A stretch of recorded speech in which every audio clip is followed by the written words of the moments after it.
Hello, everyone. I hope you're having a wonderful night tonight. Welcome back to the GDQ Hotfix. My name is Ozmourn, and this is another episode of the Scenic Route. If you're just tuning into this show for the first time, the Scenic Route is a show that's all about speedruns that are glitchless or no major glitches, or runs that just naturally have little to no glitches in them. Sometimes the Scenic Route is also conveniently the fastest route. Before we get into the episode, though, I do just want to wish everyone a happy Groundhog Day. This winter has certainly been a cold one, so please stay warm. Now, this episode is all about some of my favorite Nintendo games. I am cheating a little bit because I have not technically played the first game that we're showcasing today. But we have two amazing runs by incredibly talented runners. That's Kirby Air Riders by Blue Candy. I played the original Kirby Air Ride a lot, and I absolutely love it, so I've been loving Kirby Air Riders too. I just haven't gotten to Switch 2 yet. And then after that, we're going to be seeing Super Mario 3D World by King Jo444. And not only that, but this is actually the debut of Kirby Air Riders on the GDQ channel, and actually in any marathon or any marathon-related setting at all, to my knowledge. And so I know a lot of you have been enjoying this game a lot, and now after a few months of it being out, let's see what a speedrun looks like here with Blue Candy doing Air Ride all tracks glitchless for us here on the Scenic Route. So Blue Candy, take it away. Yo, thank you, Oz. Hi, guys. I am Blue Candy. Of course, I've been here quite a few times, but never with this game. I am a prolific speedrunner of Kirby Air Ride on the GameCube, and as such, I found that I would probably enjoy this game, and certainly I have, but in an interesting way. I have never personally been a time trialer of any game, like Mario Kart, anything like that. I've never raced for times, never tried to optimize tracks and all this stuff, but this game has taken my heart, it's twisted away, and I can't stop speedrunning it whenever I have time. So I want to show you guys what that's like. This game came out 2 months ago, and it has had multiple versions released. In fact, the newest version just came out a few days ago, actually, and there are some minor updates that have improved some times on courses. And even on top of that, we've had world records broken in the last 2 days alone with a completely new vehicle, so things are dramatically shifting. However, what you'll see, it might look fairly optimized since we have worked really hard. A few of us have worked really hard on this run. So what you're going to watch is all tracks in the air ride mode here, and that's going to be performed on the time attack mode. So time attack is it gives you excess speed boosts from enemies, and it's all about chaining those together, and it's the best version of racing in this game, I think, by far.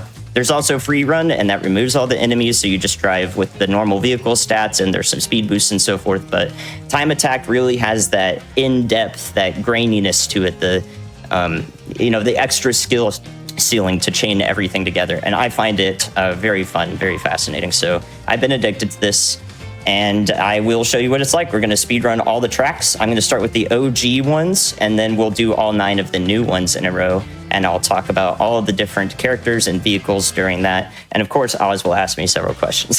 So I'll inevitably forget something as I am racing at very high speed. So just as a little preamble, this is there are some parts of this game that move relatively quickly. I have a little bit of the game's in-game settings for motion sickness reduction on, but not all of them. So if that's something you're sensitive to, just a little heads up for that. It's not, prolific or anything, but I have seen people, comment on it. So please feel free to take a couple of seconds to look away from the screen and make sure you feel good, as that's something I have struggled with before. But thankfully, Air Ride doesn't seem to be too bad for me. So just want to get that out there for anyone sensitive to that. So we'll be starting with the old courses, of course, and the time in game will start when the first race starts. The announcer will count us down for us. I won't even say a thing. We'll let him do it. So if you're ready, let's do it. So wait for the announcer to count down, and then here we go. Air Ride all tracks. I'm so excited for this, chat. I hope y'all are too. Whew. Good luck and have fun. Thank you, Oz. So we're starting with a unique combination here, Rocky, and we're just going to start going really fast because Rocky has the highest top speed in the game and also the highest weight. So he slows down the least amount, or decelerates the slowest, essentially, out of every character because he is literally a rock. And that is great for this course it's really short, but there's a really high enemy density. So unfortunately, he is not the star of the show, but he will be the star of the start of this run. That's kind of hard to say. And yeah, just like that, 3 laps of Fantasy Meadows are done in 42 seconds. Wow, that's really, really fast. One thing that I do want to ask real quick is that, like, I'm always curious when it comes to like remakes or like reimaginings of certain games, like Kirby Air Riders. Do you think that a lot of the skills that you get from Kirby Air Ride translate really well to Kirby Air Riders, or do you think it's like completely different kind of run? Yeah, it's a beautiful question to start. Actually, one that a lot of people ask me since I played Kirby Air Ride and speedran it for so long, since 2019, actually. I would say that in this game, it's actually about half and half. But keep in mind also, I have not done the time trialing very much in the OG. I only did a little bit of it that was necessary for things like checkbox speedruns. So I would say that like the core mechanics do kind of transfer over since it's the same gameplay style. It's one button and the control stick. I'd think that something new would be trying to talk a lot during it with all these this high APM essentially. But that's fair. I think that there's a lot of novelties in this one because there's a bunch of different riders with different stats, so they all handle differently versus just Kirby in the OG. That's fair. And what controller are you using, just out of curiosity? I am using a GameCube controller right now. I figured as much. Yeah, you can use a Pro Controller, and I know a lot of people do use a Pro Controller to speedrun this, but I just think this is the best. I mean, I'm of the opinion that the GameCube controller is like the best controller ever made, and especially if you're used to speedrunning Air Ride, I imagine it just feels so much better with Air Riders, you know? Yes. Indeed. Yep. GameCube controller. I'm also like the only person who speedruns this that uses an input display on the stream. So I have done my absolute best to compile a bunch of, strategies. That's Celestial Valley, by the way. Very nice. 2 out of 18. I've done my best to like compile like movements and understand how things work because no one else is using an input display, but I have to watch their runs and sort of interpret what's happening. And that is a big challenge. So here we're going to actually swap to the only flying dominated course in the game. So right now there are a few courses that are give and take as only a second apart with multiple different characters and combinations. But this one is by far the best for the flying vehicles, Jetstar and Wingstar especially. Jetstar has the record, and you can actually complete this course in under 1 minute and 10. But this one I'm going to be silent for because it is very hard. No worries at all. Optimizations. Yeah. This definitely does seem like a really difficult map already, and I can already tell that the flying vehicle is definitely a really, really good one for this track, just from what you're doing already. While Blue Candy here is locked into this track, I do want to just let folks know that if you're looking to get more involved with the GDQ community, you can join the official Games Done Quick Discord and add the Hotfix poll to stay in the loop on upcoming events, chat with staff, and more. So please use !Discord in chat for invite. And of course, we are having an amazing event this weekend. Tune in February 5th through 8th. That's just Thursday through Sunday for Back to Black 4-day speedrun marathon featuring Black speedrunners benefiting Race Forward. Use !Schedule in Twitch chat to check out the event, or visit gdq.gg/BAF for more info. The folks over at Black in a Flash have done an absolutely amazing work with Back to Black, and so I cannot emphasize enough how amazing it is. So please go check that out. And back to the run now that we're done with this. Thank you. Yeah, that was a pretty good Sky Sands. I'm pretty happy with that. So the gist of that is stay in the air. If you land, you're probably losing 3+ seconds there. So that went really well. I only missed 2 takeoffs, the hardest 2 to get per lap on those little spinning platforms in the middle of the lap. Besides that, though, like everything else is clean, and those lose the least amount of time, so we're cool. So this is a showcase of the first new vehicle from Kirby Air Riders, which is the Transform Star. On this course, it's especially good, and it does exactly what you think it does. It does change between forms, and we will be using both forms like this. You telling me that the Transform Star is a star that transforms? Yes, wild. It does. That is wild. Oh my goodness. This is the star form of it, and it has much higher top speed when you've KO'd a bunch of enemies and also gone through boosters like that. But then we swap to the bike here for better handling. and then there's a precise A press at the end of that cave to get air. For some reason, when you press A right before you're going to take off, you gain a lot of height, and also you gain the ability to jump where you otherwise wouldn't be able to. So very interesting. There's a bunch of interesting things we've discovered in only the first few months of this game, and there's so much more to come, I think. So I'm really interested to see who ends up picking up speedrunning this, because I would love to see a lot more people do so. Yes, folks, please, if you're interested in speedrunning this, the community has really grinded it down in just a few months. How do you think the speedrun has really progressed in the earliest stages, now that it's only been on for like 3 months at this point? I think that there have definitely been some prolific developments. Like I said, there's a new vehicle which I will show off on one course that has begun taking records on numerous different courses in the last couple days. And personally, I feel threatened by that, because I actually had 11 out of 18 of these time attack world records on all the courses at one point. But the Slick Star is now taking over. I think it has 4 of them now, and I'm down to 9 out of 18. So it's impinging, and there's so much more to learn just in that alone.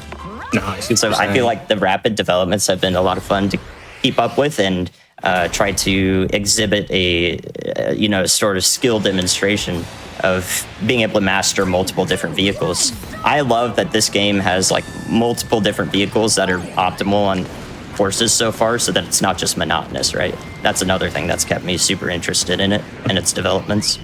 That is fair. Do you think that in like when it comes to developing runs and finding new strats, do you think you're more of like the person that likes to route and find new things and glitch hunt, or are you more of like a grinder, like taking what's known and like just trying to grind down as much as you can?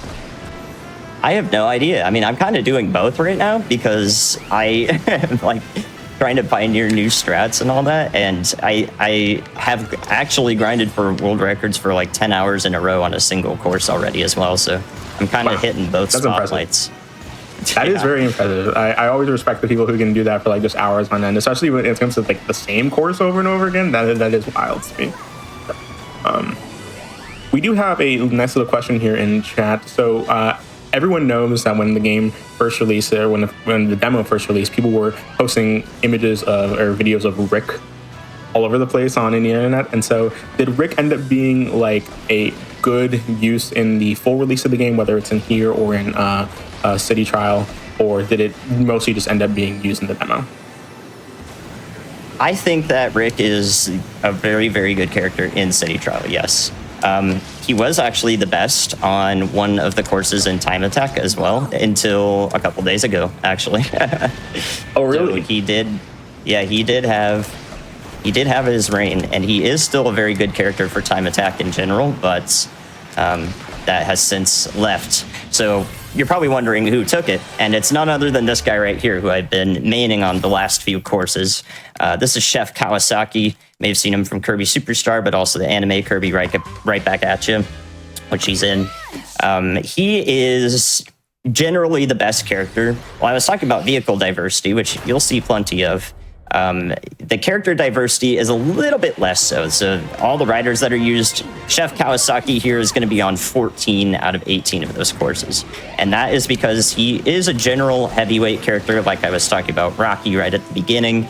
Rocky has really high weight and also the highest top speed, so that if you're constantly maintaining speed hitting enemies, you will not, you'll just go the fastest, and you'll also decelerate the slowest. Now, I don't want to get hit by this Ferris wheel, so this is going to cost me 3 seconds, but that's 3 more seconds to talk about what I wanted to say. Kawasaki is also heavyweight, but not as heavy, and he doesn't have as high as top speed. But what he does have is his ladle. So that thing, I'm reaching out, that big spoon, that's grabbing all of the enemies from much further away, much better range than any other character has. Even Gooey with his tongue does not reach that far. And that allows me to take really good lines on the courses without sacrificing, without sacrificing speed, essentially. So you want to grab that bomb there really quick and grab another one of those Bronto Burt pink flying guys there. Hopefully just the Ferris wheel. Okay, had to adjust on the fly. Very nice. So the bomb is great because it's going to KO a bunch of enemies there and give me a huge speed boost that I can swing through a lot of the midsection of this course. And then we just come right up on the end of it here. not much left to go. But yeah, you just want to take really good lines while not sacrificing a bunch of speed in order to get all those enemies. And Kawasaki's going to be your friend for that. This run has already been absolutely amazing. This has been so impressive. Yeah, it's not bad so far. The run's actually pretty good. I've saved a couple of seconds on some of the courses over some of my times in the all tracks world record. So not out of the question, but very unlikely that I actually do get that. Very nice. And I won't even know until ahead of time because I switch vehicles less often in the all tracks world record. So the RTA time is slightly different. The timer that's constantly going here on the stream is slightly different from how we actually time the speedrun, which is with in-game time, the summation of all your times across all the courses. Sonic rules, as I like to say. Yes. Yes, exactly. One thing that I am interested in knowing is there like a different meta when it comes to using specific characters in full game runs versus using them in like ILs when you're doing individual tracks? I would say for this category, no, because we are trying to essentially get the best IL 18 times in a row here, right? In a single segment run. But when you get to free run, if you do any free run gaming, it's going to be a different meta for sure, and different riders and vehicle combos end up being better there. Because Kawasaki isn't all that good when he doesn't have enemies to boost off of and reach out and ladle, and there are no enemies in free runs, so that would be where the biggest time comes from. But yeah, in terms of ILs, I think that the game will eventually reach that point when things are hyper optimized. There might actually be, Rick showing up in places, because we're just kind of relying right now in the earlier stages of this game on Kawasaki's reach, allowing us to get all these enemies that we think are just too hard to get to otherwise, right? But maybe they actually aren't that bad to get to, and Rick can have a faster time or something. So yeah. There is the wheelie bike, by the way, the first and only time I will use that vehicle in this run. Unfortunately, wheelie bike did just lose the record on that course to the Slick Star, so Slick Takeover is beginning. But I think it can be I think it can be rebeat, and I'm actually planning on grinding a few of these courses to get the times back. So it's exciting stuff. That is very exciting for sure. I'm getting already a bunch of nostalgia from this track. I can already tell. Ooh, and this music too. I love Kirby Air Riders so much. My goodness. Yeah, this one's going to show off the freeze ability quite a bit. The ability to take corners with its slightly different physics, because you do slide a bit when you have the freeze ability. And it means that you'll take wider turns, essentially, so you have to account for that. Yeah, that makes sense. But we will be using both forms of Transform Star here. I'm swapping over so that I can ride this half pipe and get a bunch of air and slide in between the S turns like that. Very nice. Okay. One question that we had here in chat is do you think that the handling is a bit different from the GameCube version, or I guess they're different games, so I shouldn't say version, but do you think the handling is a little bit different on GameCube versus on Switch 2? Honestly, I have not played the GameCube version recently enough to remember the hyper details. Normally, I would be really good about that, but this game has just taken over my life, and I genuinely don't remember. I can't think about anything except this. And I think that's because Kirby Air Ride for the GameCube, after all that time, came so naturally to me that I kind of just forgot. No, that's if I pick it up again, I'm just gonna be like, oh yeah, it's like that and that. But if you were to ask me, point blank here, I'm like, I don't know. No, that's completely fair. I mean, you're when it comes to something like this, I can imagine that you're so used to how this game feels now that you've almost haven't had time to really dive into the specific details of Kirby Air Ride and how they compare with each other. Yeah, and I do want to. I think that would be a valuable thing to have, especially if we were to maybe show this off at, a main GDQ. It is that new shiny game, right? And we have put a lot of time into this, so it would be really cool. It would be really cool. That's a pretty cool. good checker night. 2 flat. Nice. 2 flat. Y'all better be applauding for the amazing gameplay that we're seeing here from Blue Candy. Y'all in chat. Give us some love here in chat, please. Thank you. Of course. All right, now for the snooze fest. I can talk about some things that I may have forgotten, but we're going to use Noir DDD here and the Formula Star on Nebula Belt before we go to all of the newer tracks, all 9 of those in a row. So we're almost halfway done with this run. But most of the old courses are shorter and thus faster. So it'll stretch out a little bit here for the second half. But Noir DDD has the fastest combination, or the highest combination of top speed and boost stats, which is particularly good for this course, as it makes Formula accelerate the most and then have decent top speed on top of that. So yeah, we're just going through. So is there anything major that I've forgotten to talk about in the first half here?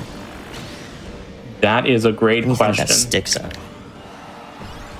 Any questions that y'all have here in chat? One thing that I am curious about is there a method to the specific order that you're doing the tracks in?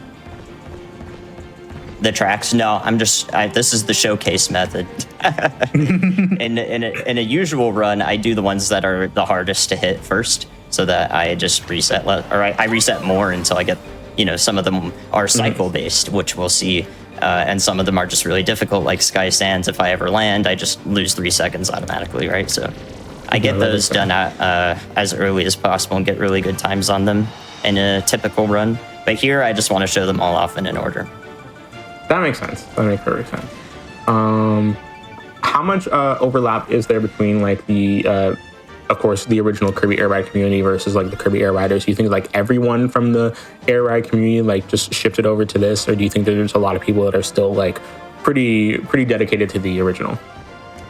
Now, this game has a much, much, much larger scene, and I guess the series of Kirby Air Ride in general has a much larger scene in Japan, and I think a lot of them have transferred over, yes. They are all over this, and rightfully so. So they're doing a lot of work. And then I would say for the Western, it's maybe half and half, actually, just based on my observations. That's completely fair. And one thing that I am curious about is that this is the Scenic Route, and this is all tracks glitchless, implying that there are glitches to be found within this game, stuff that saves time. What kind of things would we see in a glitched run? Yeah, so in the older versions of the game, there were some out-of-bounds clips and glitches, yes. On a couple of courses, you could clip out of bounds. So that was the gist of it, and they were actually really fun, and I think they are really good for a casual audience, especially. So I did have a lot of fun with the glitch version of all tracks, and I wish I could go back to it, but I think that the actual first version of the game has different lap counts on time attack. So it would actually not be possible to do the run unless somehow we could get the very specific version that came after the first one. That's fair. But yeah, that was kind of what it was. No, that is really fair. And I also see that I did check out the leaderboard. The glitches don't necessarily save that much time compared to a glitchless run, which I assume is just an indicator of how much real movement and optimizations are really the star of this kind of run. They actually save over 45 seconds a piece, the 2 of them that we did do. But that was done. That was changed so early in the game that it's been very much optimized since that point. And I lost multiple minutes to how fast I currently drive these courses in those old glitched version runs. So Rocket Star is used on all these newer courses. We're into the newer courses here, and Rocket Star is going to be used on 7 out of 9 of them. I think 7 out of 9 of them is where I'll be using Rocket Star. And that's because these courses were newly designed to fit up to 6 players on them. So they're a lot more open, expansive, and thus they have a lot more longer parts on average, which means Rocket Star's excellent acceleration from KOing enemies will dominate here, and it certainly has for most all of them. So that is why you're going to see a bunch of Rocket here, and why you've seen Rocket on quite a few courses, but not all of them in the old ones. So on Wave Flow, basically just have to take all these lines as best we can without hitting too many walls. If I do hit a wall, sometimes I spin on it. You'll see that a few times in the new courses. Spinning against a wall isn't necessarily doing anything that's faster for the vehicle physics, but what it does do is it allows me to be bonked off of the wall in such a manner that I can be plunked a little bit further away from it and correct my line accordingly. So that is why I'm spinning against the wall. And if you do it with a perfect angle, you kind of stay flush with the wall, and it's a little bit faster. It's really hard to tell, but I mean, like there are so many micro optimizations and ways I take every turn that they all actually stack together too, because your pacing on the course determines, you know, which enemies you can KO with what method, and thus you need to be able to improv in a marathon setting like this and string together really good, you know, sequences of enemies and driving lines, depending on what you manage to get in a single go. So my Floria time, that last course, that was actually very bad, but I was able to save it in a couple of ways. And I had a really bad part on lap 1 here, even though it probably didn't look bad to you. I lost quite a bit of time there, but I was able to save it by going back and forth and getting more enemies at the end of lap 1. So that was kind of how I'm like adjusting on the fly to how I play. Yeah. So not a bad wave flow despite that lap 1. Absolutely. Yes. Here we're going to go back to Transform Star. This is a wheelie dominated course, and it used to be wheelie bike until Transform Star proved superior. So I'm pretty happy about this. Transform Star is a lot of fun to play and offers a lot higher of a skill ceiling as well with, you know, where do you use both forms of the vehicle and swap between them. No, this was like a very also nice got a buff. Yeah, it also got a buff on the latest version. When you swap, you don't necessarily lose speed or not gain enemy acceleration, and that tended to happen on the older version, so it's nice that this one got a buff in particular. That's very nice, actually. Yeah. I of course did also see, as I expected on speedrun.com, that you are a runner, of course, City Trial. I know many people have seen your City Trial run that you did at, I believe, GDQ 2025. Correct me if I'm wrong. That is correct, of the OG game. Was that the one? Yes, of the OG game.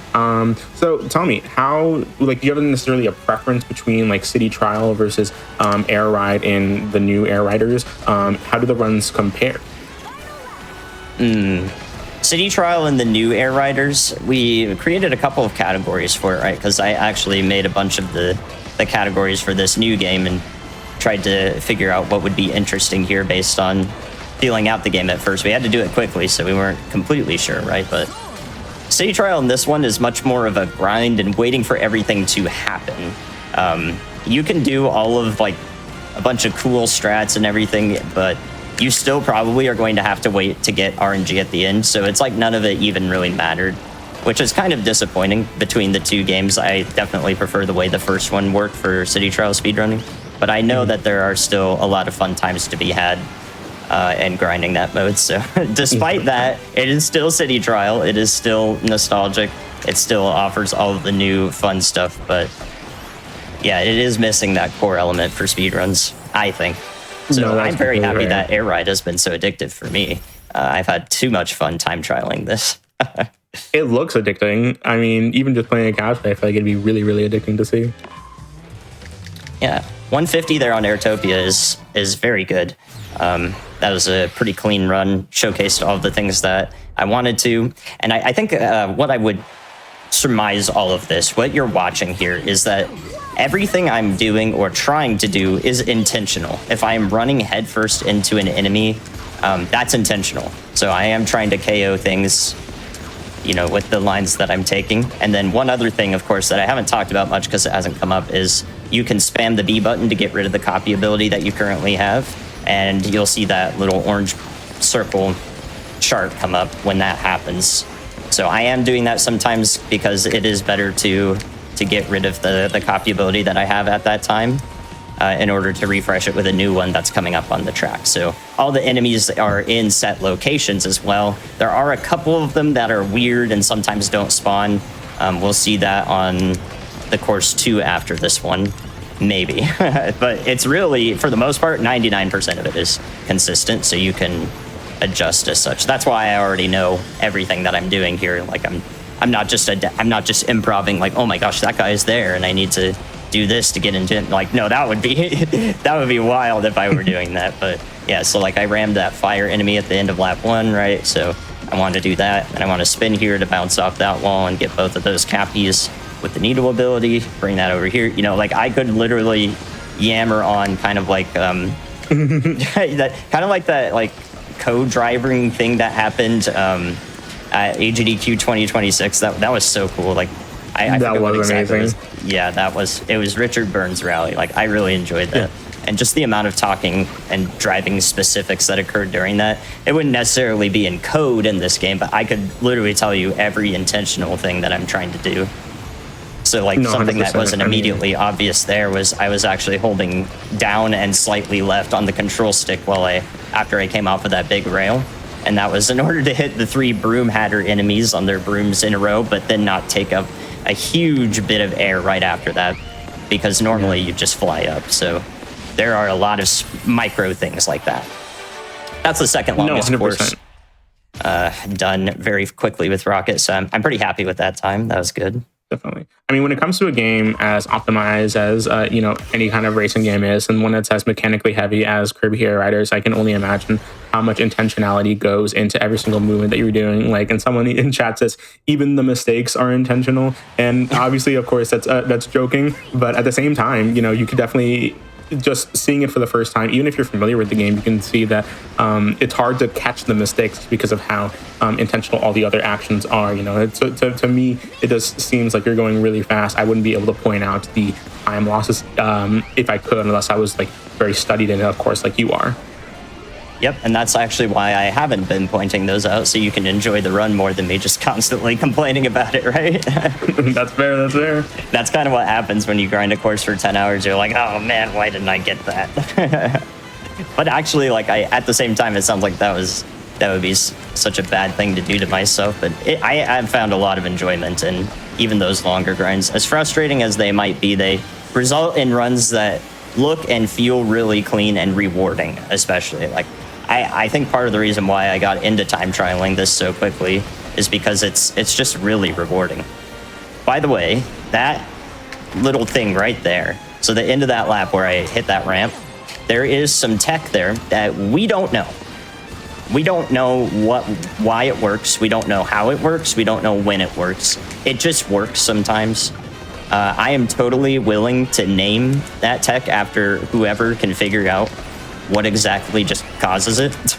So if you could do that, I mean, I will name that trick after you. So essentially what happens there is if you hit that ramp, that very last ramp there at the end of the lap, at a specific spot, you will land and the speedometer will say 76 miles per hour instead of 60 or 61.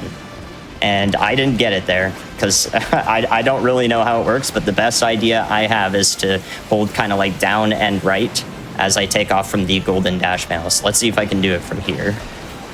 So this golden dash panel right here, I went completely over, but it might still give it to me. Nope, 61. So we don't know why that works, but you can get more speed at the end of the lap. And if you could figure out why that is, trick's named after you, guaranteed. Join the Kirby Air Riders. Yeah, bounty, a naming bounty. Join the Kirby Air Riders speedrunning Discord. Figure it out. You're in 60 versus 76. Yeah. You want a trick named after you? You better figure that out. Yeah. That just goes to show you that despite some of the driving that I'm doing here, and however impressed you are or not impressed at the current strats and routing that we have, there's still stuff we don't know, and vehicles that are taking records even today. Multiple ones today, I should say. Completely fair. Honestly, I am a fan of a trick in any speedrun where like someone is just like, oh, this saves a good amount of time, and we don't know why it works. Like we've looked at it extensively, and we just do not know why it works or why it should work. And so I absolutely love tricks like that. Yeah. This is Cavernous Corners. This is the longest track in the game, and it's cycle-based as well. Not yet, but toward the end of the lap, there are geysers that are on cycles. They are on a cycle the moment you start the course, so if you get there at the same time, they will always be at the same part of their cycle. So what I want to do here is take this one, chain together some enemies, and go through that geyser right there, right as it goes down, and then around the big one. That is the fastest way to ride through that lap. Unfortunately, I was so fast that I got hit by one of the ending ones, but the geyser cycles work such that all of your ending lap 1 times are generally 3 seconds apart. So this is the 110 cycle that I got there, which is the best one that I have ever seen hit. It's not that hard to hit it, but I think that you can be faster. I just have not ever hit the cycle faster. And then lap 2, if you play really well with the 110 cycle, you can get the 216 cycle, which I've only ever hit 1 time, as you can see by my best time. However, that was an incredible beginning. So this is definitely very possible. A 25 on this rail is extremely good. So let's see if I can bring it together here.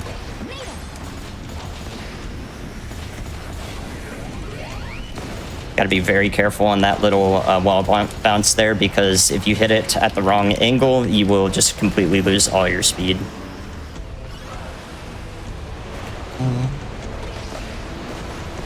Just a little bit early for that.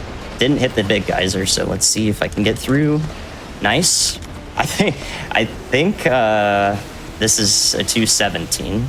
Actually, I don't even know. Ooh, yeah, that's my second best time ever, actually. So that's cool. Really good. That's really good. Wonderful, wonderful. 0.8 seconds off world record on that track. Almost. See, it's just like that. I've ran that course probably 1,000 times, but most of them have been early resets trying to get that exact lap too, right? So that was pretty cool. That's good. That's good. All right, on to Siberian. There's only 3 tracks left. By the way, it's all coming together so quickly, but we'll have a banger and also, yeah, a banger and also a minor spoiler warning for the last track, just in case.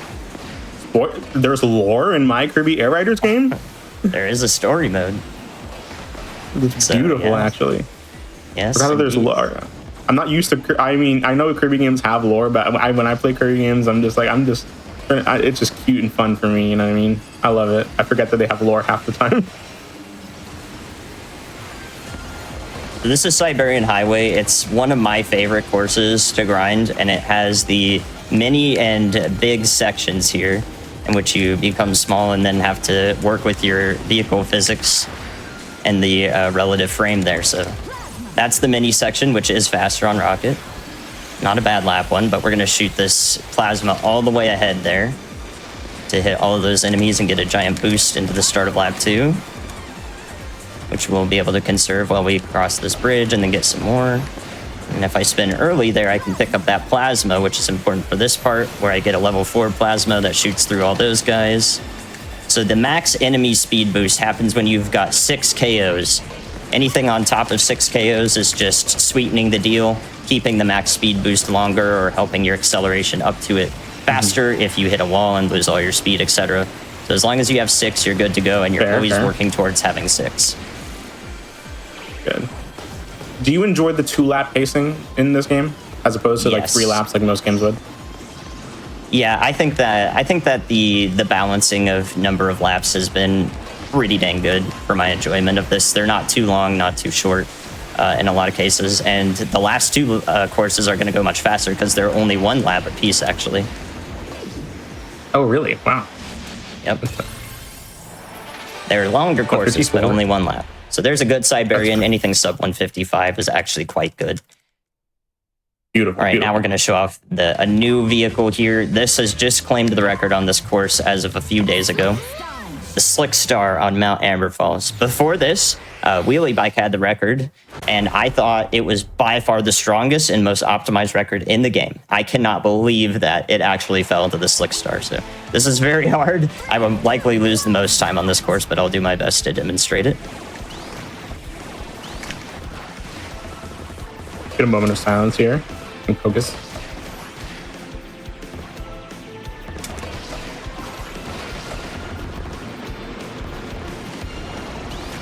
So remember, every movement is intentional.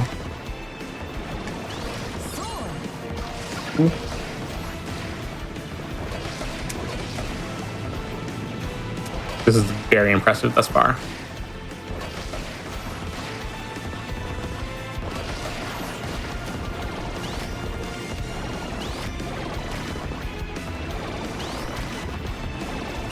I've never seen anyone so locked in, chat.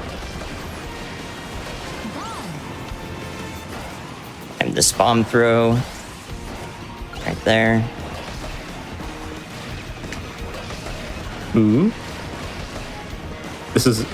I'm blown away by how impressive this is, and by how intentional and exact every single movement looks. Oh, I didn't get that guy to the side. Not too bad, though. Actually, not bad at all. Beautiful, beautiful. So that is 7 seconds slower than the world record, what you just saw there, and that short of a course. It's incredible how much you can optimize movement there, so love that. All right, minor spoiler warning for anyone who hasn't completed the story. Last course here, time is going to be right when I cross the finish line, so I'll let you know when we come up to that. All right, get some love in the chat for this last track, y'all. Got the double, nice. That's a 1-frame trick, I think. Beautiful. Ooh, this looks intense already off the bat.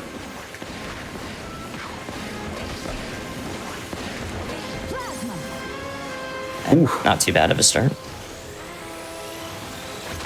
Are we going towards this moon? What is this? That start of lap 1 was pretty good. Pretty good. Or lap 1, the start of the lap. There's only one lap. Oh, we're going inside. Oh my goodness. I love Kirby games because at the beginning it's just like very nice, like bosses are like normal enemies or normal animals, and then or you just like going through the woods, racing through the woods, and then by the end you're just like, what if we had killed God? What if we went through a planet?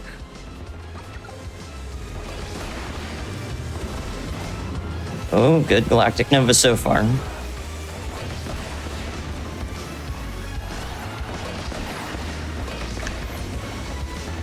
Spin through that part there. Ram this guy head on. Grab that barely with the reach. Get burnt by that apparently. Okay, and now with this part of the cycle, I'm going to take the left path. There's going to be shooting stars at the end that give me a boost. They're on a set cycle.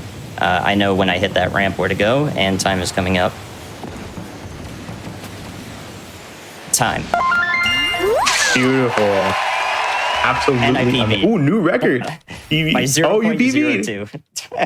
Oh my goodness, that's amazing. Like on the whole run, or the track, or on the whole run? That was just the track. 2.6 seconds off record on that one. But I mean, a PB is a PB, even if it's 1 frame. Hey, and a PB is a PB. Yeah, Kirby Air Riders, all tracks, all 18 of them, all 9 old and 9 new in a row with the current meta. So hopefully you enjoyed that.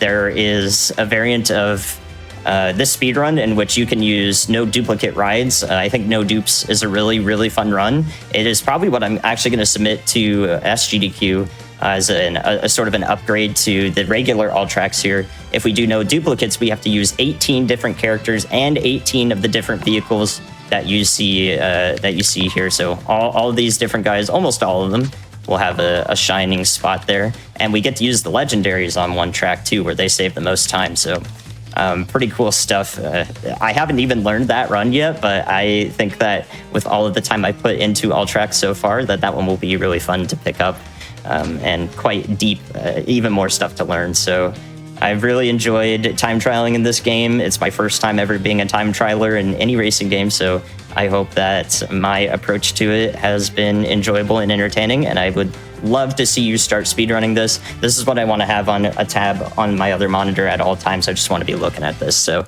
let me see your best. Give it your best shot. I want to see what you get. Absolutely amazing. And I do love that variation of that other speedrun that you mentioned, because I do think that's a wonderful variation on the all tracks and a wonderful challenge and really entertaining to watch. And I'm sure that folks will love to see that. Where can the folks find you if they want more of your content? I am a speedrunner of multiple Nintendo games, but right now and for a while I've been doing a challenge run of Pokemon. So it's called Kaizo Ironmon. A lot of you guys are familiar with it. Single Pokemon permadeath randomized challenge. I do that on my main account, and I just use that as a hangout. A lot of people like that, so I talk to all the people there. And I actually speedrun this right now because I'm addicted to it on my alt account, which is just AWU, just those 4 letters. So nice and easy to remember. if you want to watch this, I am going to stream plenty of this on the alt. And I love that I have content for both channels that I can just zen to or be more focused on the game versus a community. You know, like it's really cool to have both avenues. And I love that this game has provided that. Beautiful, and I love that as well. Thank you so much, Blue Candy, again for that absolutely amazing run of Kirby Air Riders All Tracks. This was a world premiere of All Tracks or Kirby Air Riders as a whole in any marathon setting, and so I'm very glad to have it here on the GDQ Hotfix on the Scenic Route, and I hope that y'all at home loved it as much as I loved hosting it. We will be right back. We are not done with this episode. We are here for another run tonight of King J0444 doing Super Mario 3D World, another one of my Nintendo favorites. And so please stay tuned for that. We will be right back after this break.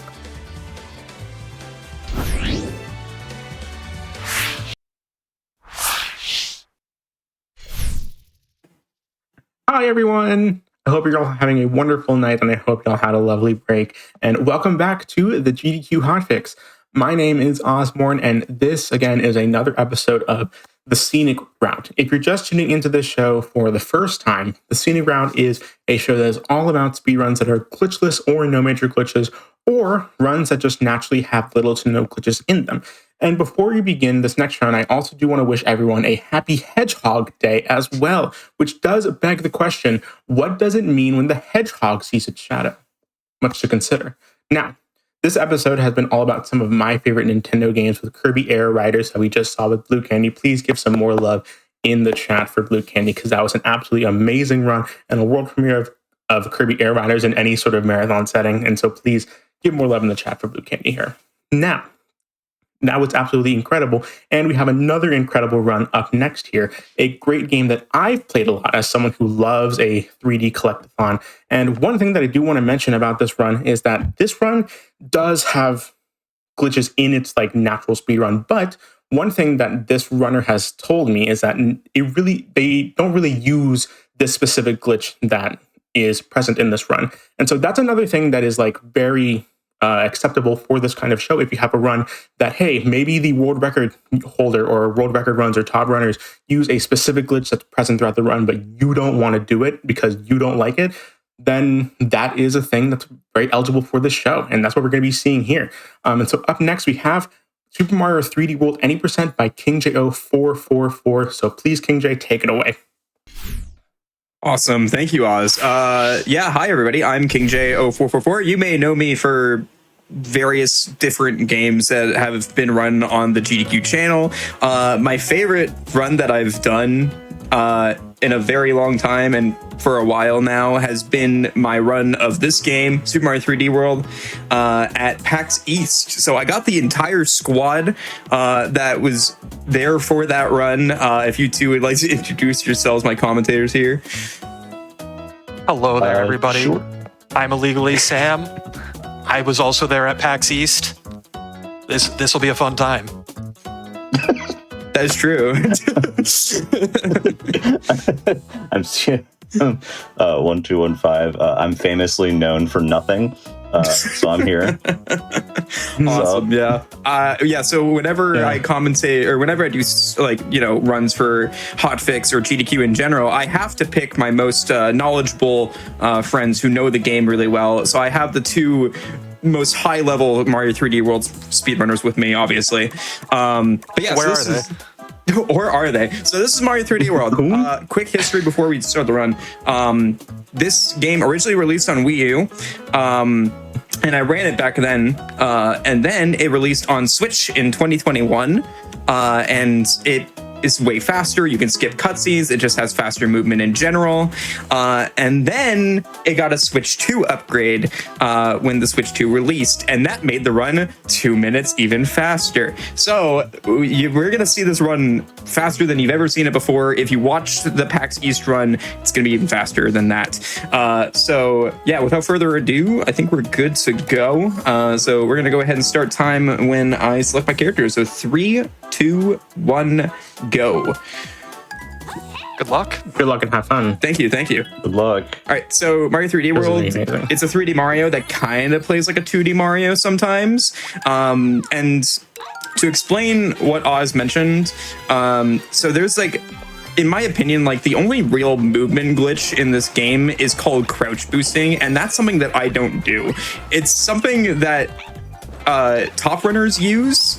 However, I just never used it because I almost said grew up. Well, I technically did grow up, but like I started running this game on Wii U before crouch boosting was a thing. And so that's why it's eligible to be on this show here today, because I'm going to be playing this more so with how you would remember it from your childhood or from when it first released.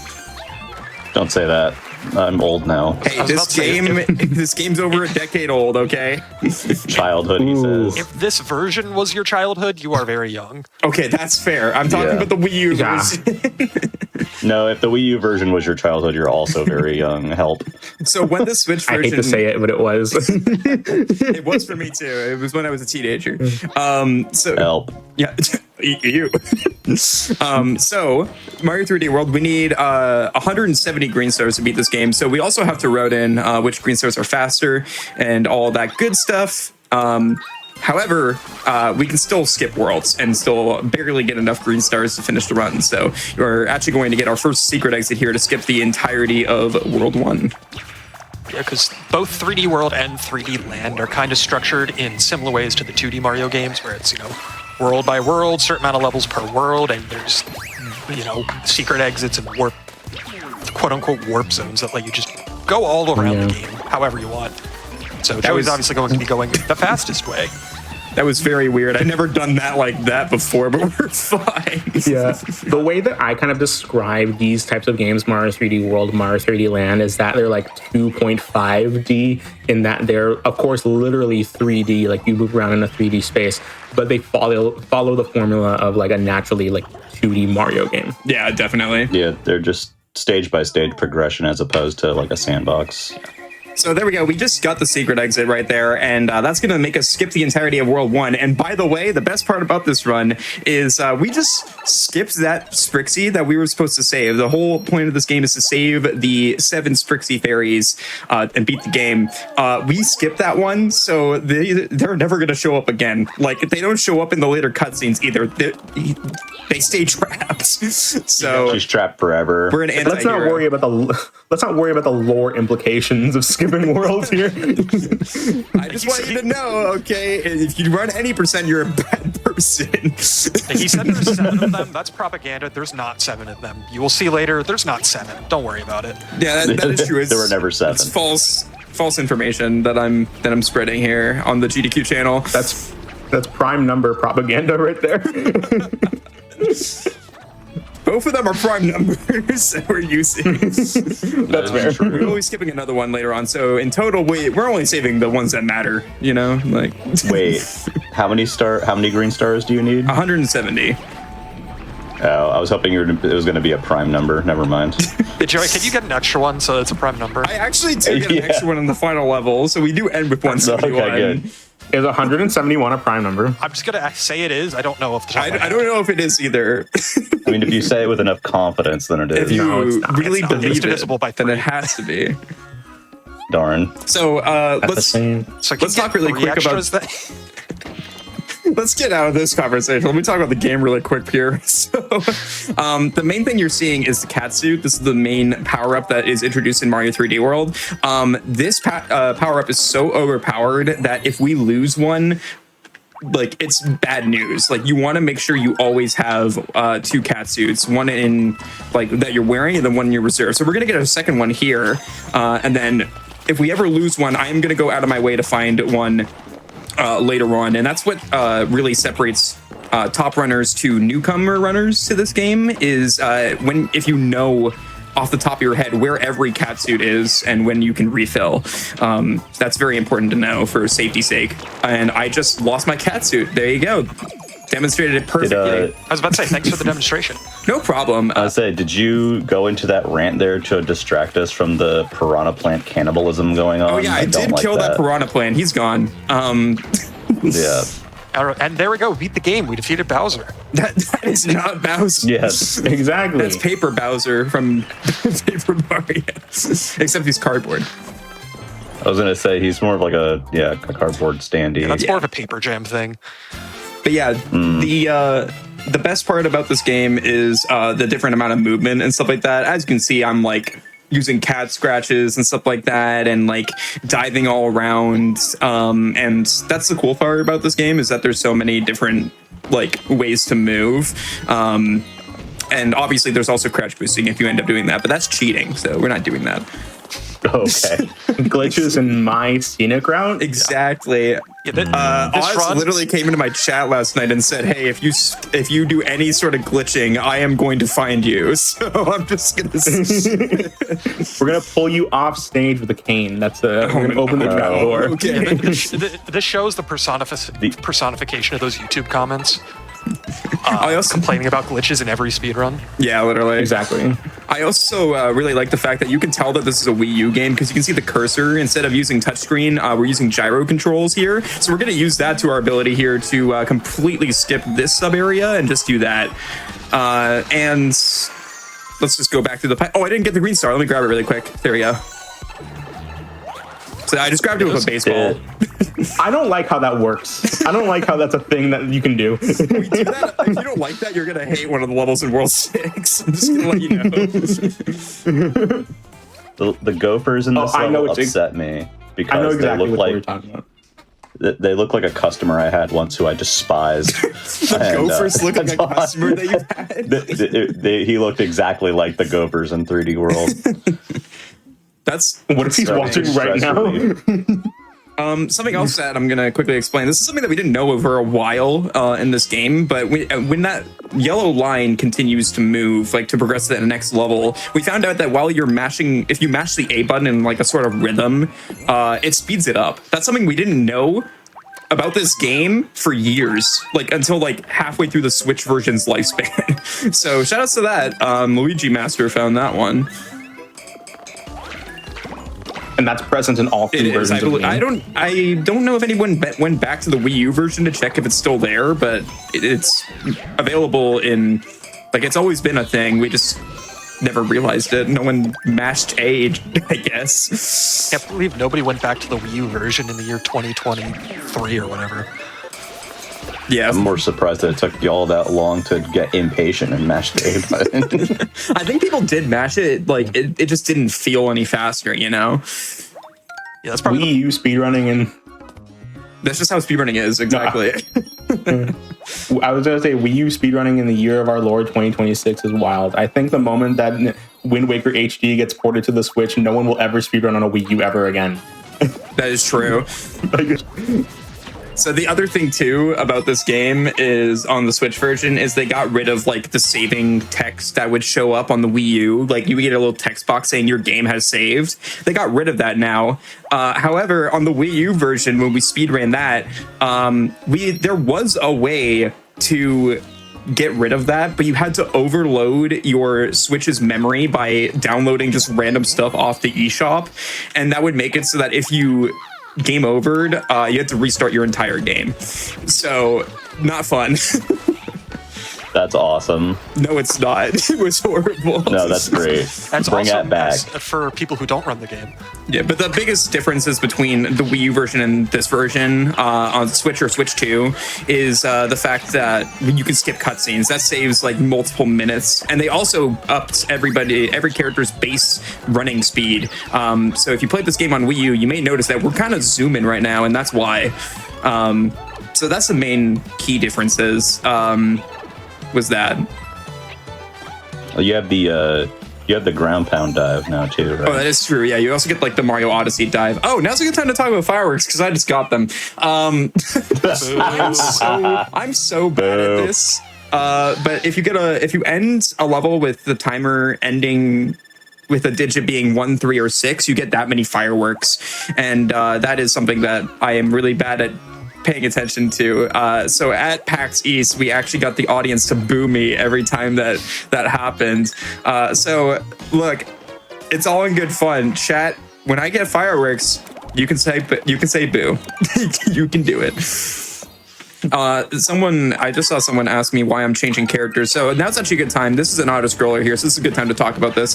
There are 4 characters in this run, technically 5 if you 100% the game, but there are 4 that we'll be using in this run, technically 3, and they all have different abilities. So Toad, which you're seeing us use a lot right now, is the fastest running speed, like on the ground. Peach can flutter, so that makes her really good for like levels with a lot of gaps and also like big skips that you can do, which we'll see later. Luigi has a really high jump and is also really good at vectoring, which we'll get into later as well. And Mario exists. So we won't be using Mario at all in his own game, which is really funny. Yeah, the shorthand for this is just think, if you're familiar with how Mario 2 works, it's very similar. It's pretty much the same thing, yeah. Yeah. I will say that the only category that we use Mario in, besides 100%, because you have to, is 380 stars, because each character has like a button that they have to hit to unlock a stamp. And that's the only time we use him, because the game forces us to, so... Well, is there a speedrun for that thing of like playing every single level with every single character? Yes, that's 100%. But the way that we get around doing that is you connect 4 controllers, and basically you only have to play each level twice. So the second time you play the level, at the very end, you connect all 4 controllers as a different character, and then throw them onto the flagpole at the end. But there is a variation, which only one person has done before, which is 100% with one controller. It's 15 hours, and it's not fun. So if you want to run that, be my guest. But yeah. So Joey, how much to make you run it? I have a old sub goal that got met for me to do that run, and I just never did it. So there's your reveal right there. I'm going to call myself out for that. I scammed. That's what Richard's $20 was for, wasn't it? Yeah, totally, yes. So this is Boom Boom, by the way. Boom Boom is the way we fought him. It saves 1 second each time you do this. We have to jump on him for the first 2 hits and then swipe him for the 3rd hits, just for his animation. It's slightly faster. And then I got rid of my cannon box by getting hit at the end there, because that saves another second here at the end. So small optimizations, which add up. Hey, look, the first Sprixie fairy who matters. Yeah, actually, you know what? This is also something I want to hear from the chat. Chat, every time we say the Sprixie, they all have different hair colors and hair styles. Can you rate them on a scale of 1 to 10 every time we finish a castle? Please and thanks. She's going to get a flat 4. There are correct answers, and this will be on the test at the end. If you don't rate them correctly, I will be mad. And there is one correct answer on which Sprixie is the best one. And... there is a correct answer. Do we have the same correct answer? I hope we do. I mean, if it's the correct answer, it's got to be the same one. It better be the correct answer. There's an objectively correct answer. Okay, so this is the only thing in this run that I would slightly constitute as not intended by Nintendo. If you crouch and spam crouch on the ice, you can go really fast. It's not really a glitch. It's just kind of a movement thing. So we're going to go kind of fast here, just a little bit. I mean, if we're going based off what Nintendo intended, this entire run's a glitch. That is true. That's fair. Chat, do we open the trap door, chat? Oz is readying the guillotine. Mods, run a poll now. Do it.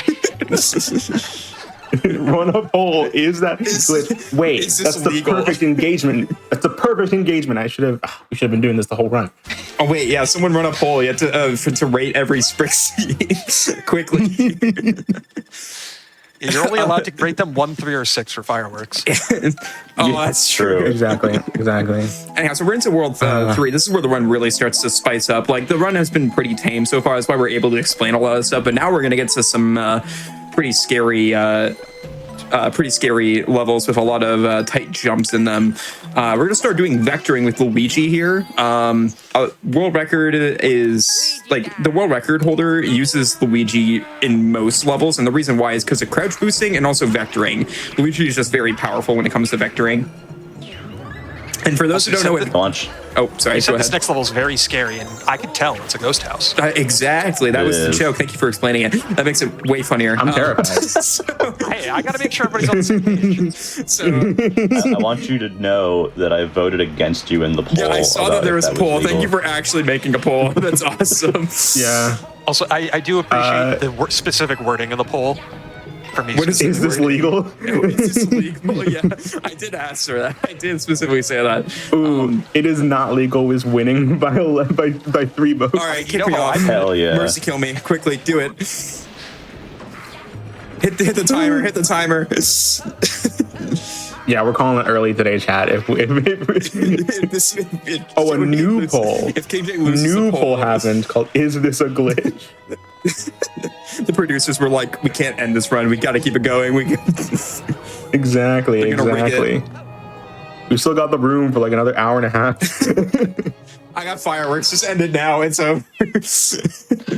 Joey. So, Boo. as I was going to say before we started these polls, if you don't know what vectoring is, basically it's in a lot of Mario games where if you're moving from basically if you jump from left to right at 45-degree angles back and forth, you continuously build up speed, and it's not capped. Like, you can go really fast. Oh, I think my capture card had some issues. Okay, it seems like it's fine now. That's something went that too happens. That's something that happens, unfortunately. My capture card's been having some issues recently. Anyhow, okay, never mind. Apparently that wasn't me. I was told that was not my fault. We're good.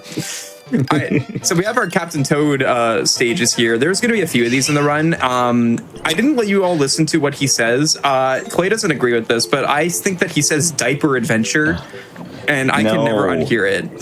So It's not diaper. it's diaper adventure. You said I'm not comfortable with this implication. okay, production apparently just said that I said to cut away from the screen, and so they actually took me seriously. That was your first mistake. Oh yeah, no. Shout out to our producer Ray. If you say cut the cameras, they will cut the cameras. Shout out to the fact that I want to use this as my SGDQ submission video. This could be really funny if I use this as my SGDQ submission video, and they cut away the cameras.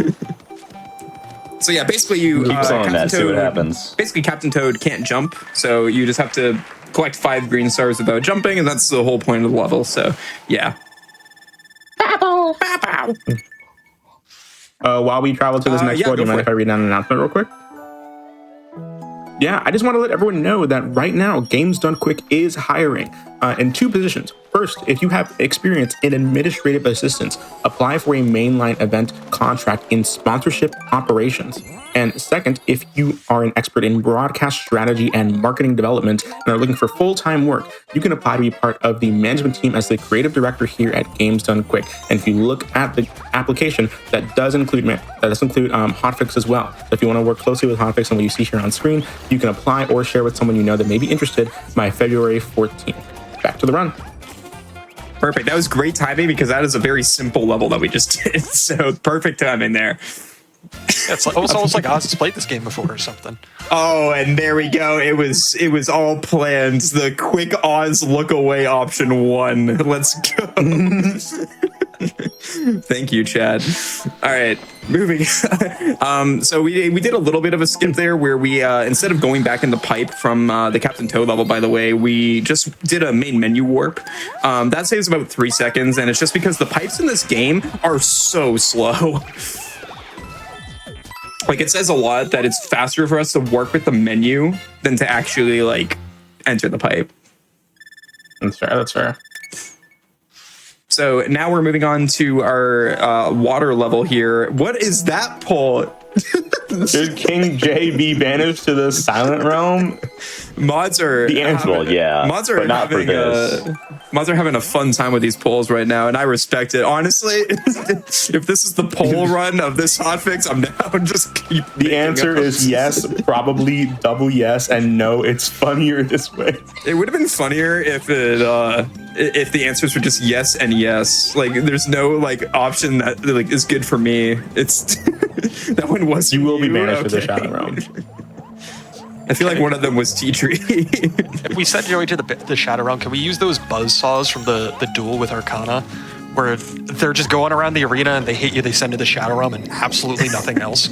I like that this is what we can talk about because this is an underwater level, so there's not too much to talk about. So why not talk about banishing me to the Shadow Realm? Thank you. Awesome. Great comments. My sister watched so much Yu-Gi-Oh! That I should actually know that, and I'm upset that I'm not familiar with the buzzsaws. That was a season 2 thing. Very glad to be here as well because I do want to give a little bit of an insight on the PAX East run that happened. Joey did ask me to be on the couch, but I was actually working PAX East in a different job at the time, and so I could not make that run. But the full squad is here to give you all some amazing content here on GDQ Hotfix. So again, thank you to Joey and of course Clay and Sam for being here on this show. It does mean the world. It means the world to anyone who participates in this show, and I hope you all are enjoying this run as much as I am. Yeah, it means the 3D world to him. Yes. Yeah, I will take any opportunity to heckle Joey. Yeah, so. Look, Oz, if you were able to join that run, we would have had someone who actually knew the run, but instead I had these two. Pull behind the curtain for a second. I've never actually played 3D World. Yeah, exactly. My point. I played this game a lot. I've done full 100%. It's really good. So this is one of those one of the runs that I would really like to see at a mainline GDQ event. It hasn't been in since actually a 2018 GDQ, and that was back when the Wii U was still the main version. So the Switch version hasn't been in yet, which is hopefully subject to change in the future. I'm gonna keep spinning until this gets in. So yeah, and a lot has changed. Keep spinning. So much has changed in this run since its last appearance at a mainline GDQ, and outside of mainline GDQ, it's been on Hotfix in 2 shows that are no longer on air. One's for Challenger Approaching, and the other one for the First Step. Then both of those appearances were over 4 years ago, and so outside of PAX East, this run in this game has not scary jump here, by the way. So I'm very excited to have it here. Oh, I nailed it. Okay, that is such a scary jump, and I got the fast version of it too. I was so worried about that. Let's go. We get to celebrate with 6 fireworks. I will take fireworks and getting that trick. Okay, so I would have talked over it, but that is by far one of the scariest run killers. Because there's so many death planes on that level, and we skipped 90% of that level. So I'm happy I managed to do that pretty much perfectly. And I know we're in World 3, but this is PB pace, so we're gaming right now. Let's go. There's still so much more to go, but we're gaming. We sure we're not doing the fireworks on purpose? Yeah, someone in the chat fireworks make me stronger. So coming up here, we have a skip. This is the Bullet Bill Express. Basically, the way that auto scrollers work in this game is they get pushed forward the more that you. Is my camera gone? Yeah, you got banished to the Shadow Realm. Yeah, you're in the Shadow Realm. You're in the Shadow Realm. Can they still hear me? I just want to make sure. We can still hear you, no worries. We just need to banish you to the Shadow Realm a little bit. I hope they can still hear me is my thing. We can still hear you, no worries. It would be very funny if they could not hear you. Anyhow, as you can see here, though, there's a few ways you can do this strat. You can either flutter with Peach, which I find a little bit harder. So instead, I switch to Toad and use the Tanuki suit, which is pretty overpowered as well, and just jump back and forth. And that slowly pushes the auto scroller forward. The more you do that, that is slightly you may think that doesn't save a lot of time, but that saves about 10 seconds. And then this is Pom Pom. We're gonna get a quick early hit on here on the Wii U version because of the slower character speeds. That used to be frame perfect. Now you get half a second to manage to pull that off, so it's a lot easier. And there we go. She's dead. I love Pom Pom. Why? Beautiful. Oh, okay. Well, I didn't enter the box. You have to not get fireworks for the next 5 levels to be released from the Shadow Realm. That's unfortunate. Well, I guess I'm never leaving. I almost got it. Okay, we're good. Good. All right, rate this Pixie. Do it. Oh, she's an 8 out of 10. She's fabulous. I agree. This is one of the better ones, in my opinion. It's a very the very two that Godmother haircut. The two that she's slay. The two that we skip, ironically, I think have like the worst hairstyles, so it actually works out. Yeah, that's why they get skipped. Exactly. Well, yeah, that's why we're skipping them. Yeah. If you don't have a good hairstyle, we just leave you in your bottle. Maybe if they went to the salon before they got kidnapped, then we would have saved them. Someone just said 10 out of 10. I think they were being a little too nice. Well, we've got a poll, She is pretty slay. Oh yeah, we're rating the hair. Hang on. I agree with 7 or 8 out of 10. I agree with that. All right, I'll give her the 4 out of 5. We out of 5. Why are we doing There's that? only The 5 full is options out on of the poll. 5. Oh, okay. Yeah, there's only 5 options. That's right. Y'all vibe with Histocrat in this chat? I love Histocrat. Oh, This is I a love great boss Histocrat. fight, and it's also even funnier because we're gonna skip Histocrat. You're supposed to wait for these snakes to come up and stuff like that, but we can just do a spin jump with Luigi and then dive at the top, and that's it. So I actually Histocrat. did. This is one of the few speedrun strats that I do know, and when I play this game casually, I do this. yeah, it actually is a little bit harder in the Switch version, and the reason why is because the Switch version, I mentioned that the Switch version added a lot of great quality of life improvements and made the speedrun a lot better. The one thing that it made worse was that it nerfed every character's jump height just slightly. So it makes it a little bit harder to do that strat, but I mean, if you're good at the game, it's easy to adapt. So yeah. I want to call out that All right, for the rate the hair poll, they almost got it. 5 votes on 5, 4 votes on 4, 1 vote on 1, but they had 2 votes on 3 and 3 votes on 2. I think they were trying to do that. So close. And that's on you, chat. That's on you right That's there. on you. I expect better from you, chat. I'm gonna be Exactly. honest.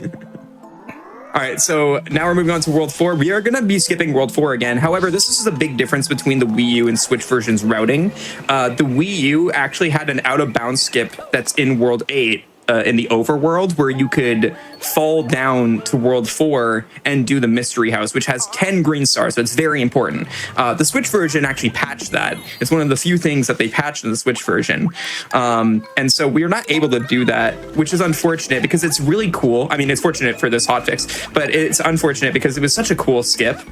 There's still a way to do it, but you have to use multiple controllers, and it's just not really that fun to do anymore. But what I will say, I will tell this story. The way we found out about that skip on the Wii U version was by finding someone on Miiverse who was just sitting on that pipe at the entrance of World 8. And what we ended up doing, because we didn't know how to get up there, we ended up playing Pictionary back and forth with him on Miiverse to figure out how to do that. That's a real story. Shout outs to Miiverse. You will be missed. Can I get an F in the chat for Miiverse? Awesome. F's in the chat for Miiverse. Miiverse was such a good thing that no one used. The only thing that I'll ever remember Miiverse for is that one post about Sonic with the spring. True. Yeah, it's a trap. It's to keep you from just running straight forward. Also, right there, we just did a skip that actually got rid of our catsuit. And the reason why I did that, we're going to get another catsuit in the next level. And so, like, we just sacrificed it there to save about 10 seconds. The only thing I remember from Miiverse is that one guy who bought every single Nintendo game and rated the water in it. I was about to say that's the Oh, other yeah. thing I remember. That was What was great. that? I followed that guy. He was that- awesome. Was that because you were like 5 when Miiverse existed? Yeah, no, I was still in the womb when Miiverse existed. Yeah. No, this is the youngest one here. We'll make fun Hi, of I was- being young. Wait, it's Hi, us I was younger born than me. I didn't yesterday. know this.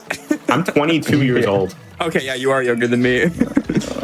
I turned 23 in February. I'm month? Unk. I'm 25. Yeah, yeah. I'm Unk, and then Clay is Grandpa. So, I'm Grandpa. I'm also here. and then Sam's here.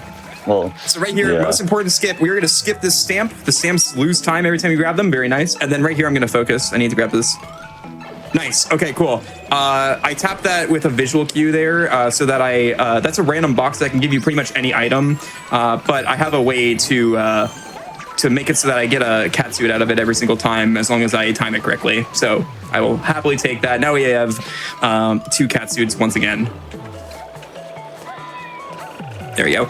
And we didn't mention this before, but we do have an inventory slot, so we can have 1 item in reserve. We just hit up on the D-pad whenever, and then we can use that whenever we need to. I just realized that I'm so old that I'm the primordial soup purple slime in that level. I like how I'm like actually explaining the strats, and then we just have. I'm not listening to you. Exactly. I'm in my own world over here. Joey is saying things that matter, and we're just here. If you watch I mean, the that's- PAX, that's- if you watch the PAX East run, this is exactly how it went as well. That in the audience And was people really loved funny. it. Yeah, exactly. Sorry, Joey. That run was. I have to interrupt you talking about things that matter to talk about crap that does not. That run is like one of my favorite runs that I've done on like at an in-person event, mainly because the audience was really funny. They were just yelling out random stuff and we responded to them, but also like it was just vibes the whole way through. Like there was some point that I forgot we were live.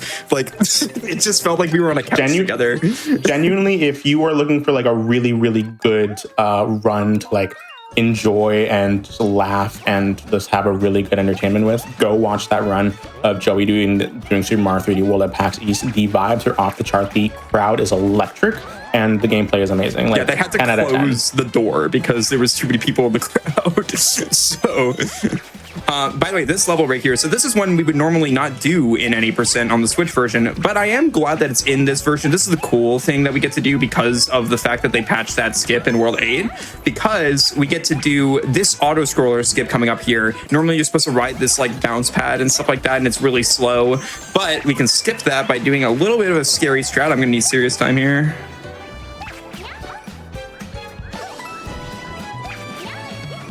Okay, nice, got it. Oh my god. Ooh, that's really good. It's so really scary. good. And if you fail that, you die. So it's not Applause fun. in the chat for that, y'all. That was amazing. There's a lot of those like tricks with Peach. That's why that's why I say whenever you see me switch to Peach, you're gonna see some wild stuff, and it's gonna be really cool.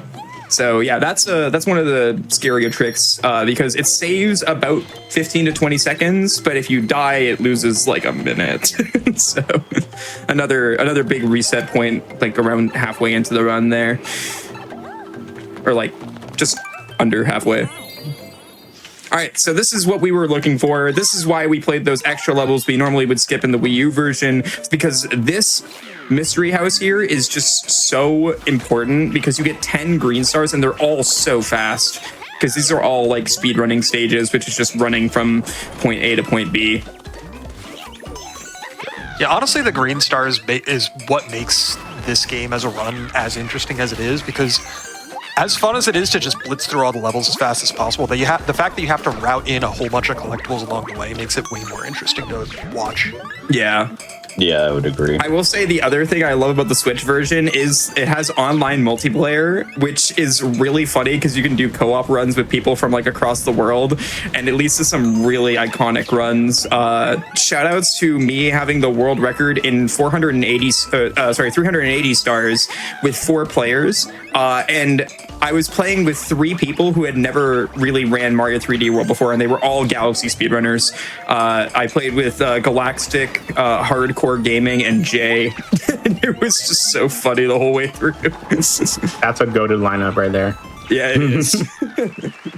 So there we go. We got all of the green stars we need in World 4. So we're actually going to go back to World 4-2, and we're going to play it again, but this time get the secret exit and skip the rest of World 4 because it's actually faster to do that, even though there's only 2 levels remaining. Nice.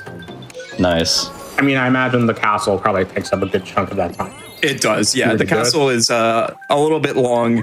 There's also a wonderful category that is on the category extensions. I'm not going to name the category because I'm not allowed to on the GDQ channel.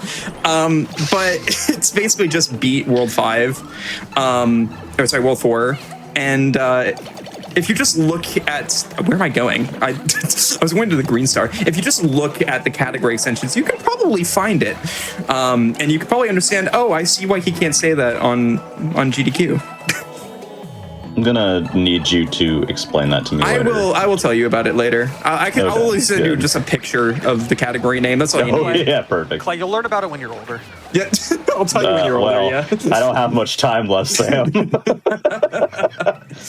How long do I have to wait until my primordial gray, purple goop turns to like a sickly like gray or something?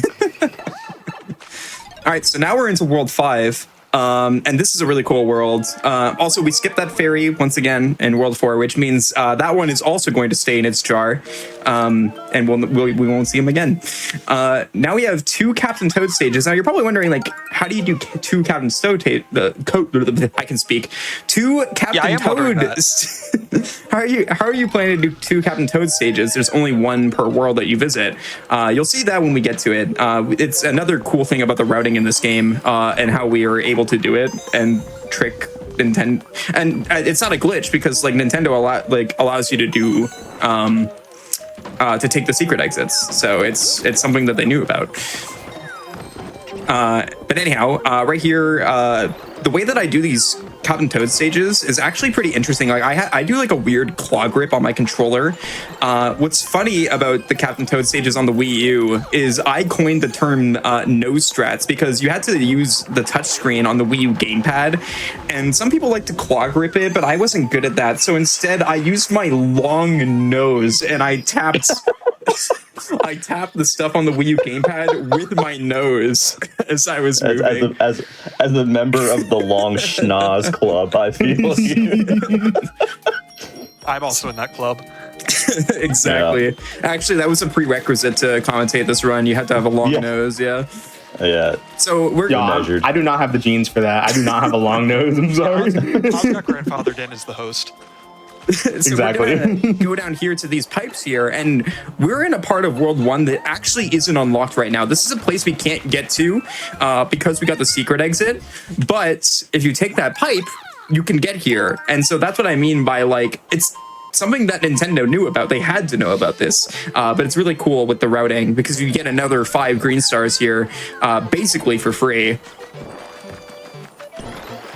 And right here, I'm going to be doing the fastest cycle here. These are all global cycles with these moving platforms. As soon as we enter this level, they will not be stopping. So we do have to make sure we catch this one here as it goes up. And then I'm going to hold these enemies here so I can make it by. And then we just kind of do a loop there. There we go. All right, so now what we're going to do is we're going to actually go back to World 5. And thankfully, we just work back there. So did a little bit of a side quest, but now we're going back to the main campaign of Mario 3D World. Railcun in chat saying, if you lack the long schnoz, you just have to use the chin put. I was trying to not laugh at chin put. I did see chin put, and I was like, I don't have a good chin either. Like, it's not going to work. Listen, chin put strats are the new meta, okay? I have used my mouth to press buttons on controllers before. Like, not that's like not just, okay. That is no, just specifically. Like, I mean, just like pressing my lips against the controller. Like, not. So you kiss like your controllers. Yeah, exactly. Right there. He speedruns lovingly. Right there is a cool little strat where I actually. So we had to get these like 4 orange coins there to unlock the warp box, and the way we actually got one of them was we stepped on a Koopa shell, and then we sent the Koopa into the tunnel to get the coin for us, which was really cool. It's another instance of like that baseball strat we saw earlier where like different items can get collectibles for you. Also, here's Plessy, by the way. We love Plessy in this house. Yay! This is the one time Plessy. we will see Yay, Plessy. Plessy! The one time we'll see Plessy. I'll pet Plessy. I mean, Plessy's in the credits. We'll see Plessy in the credits. That is true. I'll let the credits play and make sure I take 27 years to shout out everybody so that we can see Plessy. Okay, in all reality, I really like overestimated how much of an estimate I would need. I gave myself a 143 estimate, but in practice, I've only been getting like 136s at the very worst, or 137s. So like, we can take some extra time at the end to look at Plessy. Yeah, we get to listen to the full staff roll theme because it's the best song in the game. It is a banger theme for sure. Also, it has my favorite name in a Mario like credits, it has Jonathan Johnson. Shout out to John, my man. Boo. All right, so that was 5-1. It's a pretty tame level. It doesn't have too much except for just, you know, a lot of the collectibles.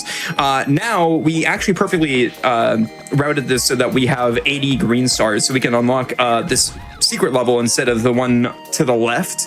And this one is way faster. It is one of the fastest levels. Like, don't blink or you'll miss it. So yeah. And I mean that because like it's gonna be done in like 20 seconds. So we go over here. Oh, I did this level, yeah. Yeah, this level, yeah. Whoops, I missed the green star. Okay, we're good. There we go. We're good, It took we're a good, little we're bit good, we're longer, but it actually works out because if I play this level perfectly, I always get fireworks. So I did that on purpose. Let's go.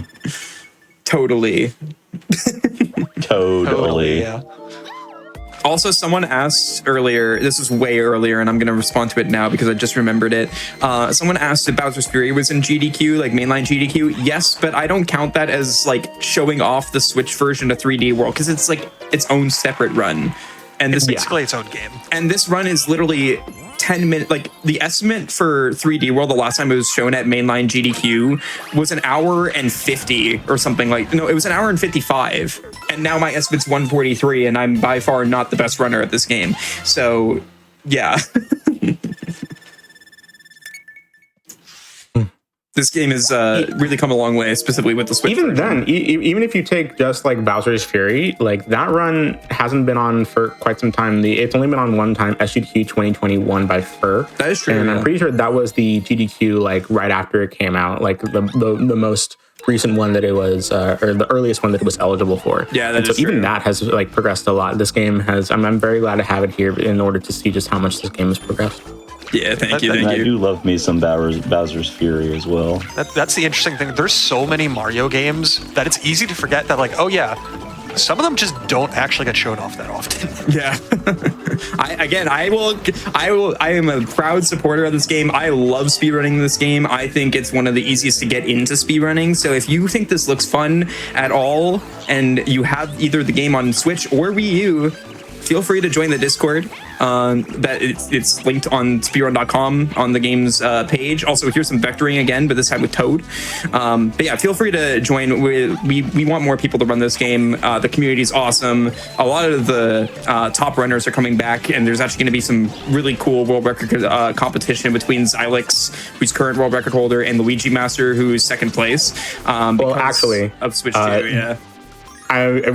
That's not accurate anymore. During this run, like Luigi Master got the world record. Oh, did he actually just get it? Okay, that's Yeah. really funny. Yeah. Okay, well, Xylix is going to go back for it. So now we have a war going on for world record. Okay, so... Well, he has world record until this run finishes. Surely. Yeah, let's just not It'll talk be a about record the in fact that that's 10 something. minutes better in my PB. Anyways, so now we have a very scary level. If you play this game casually, this is a terrifying level. Every time I jump, these platforms are going to flip. And that leads... In multiplayer, this is one of the funniest levels, by the way. When the game first came out, I played with Cosmic.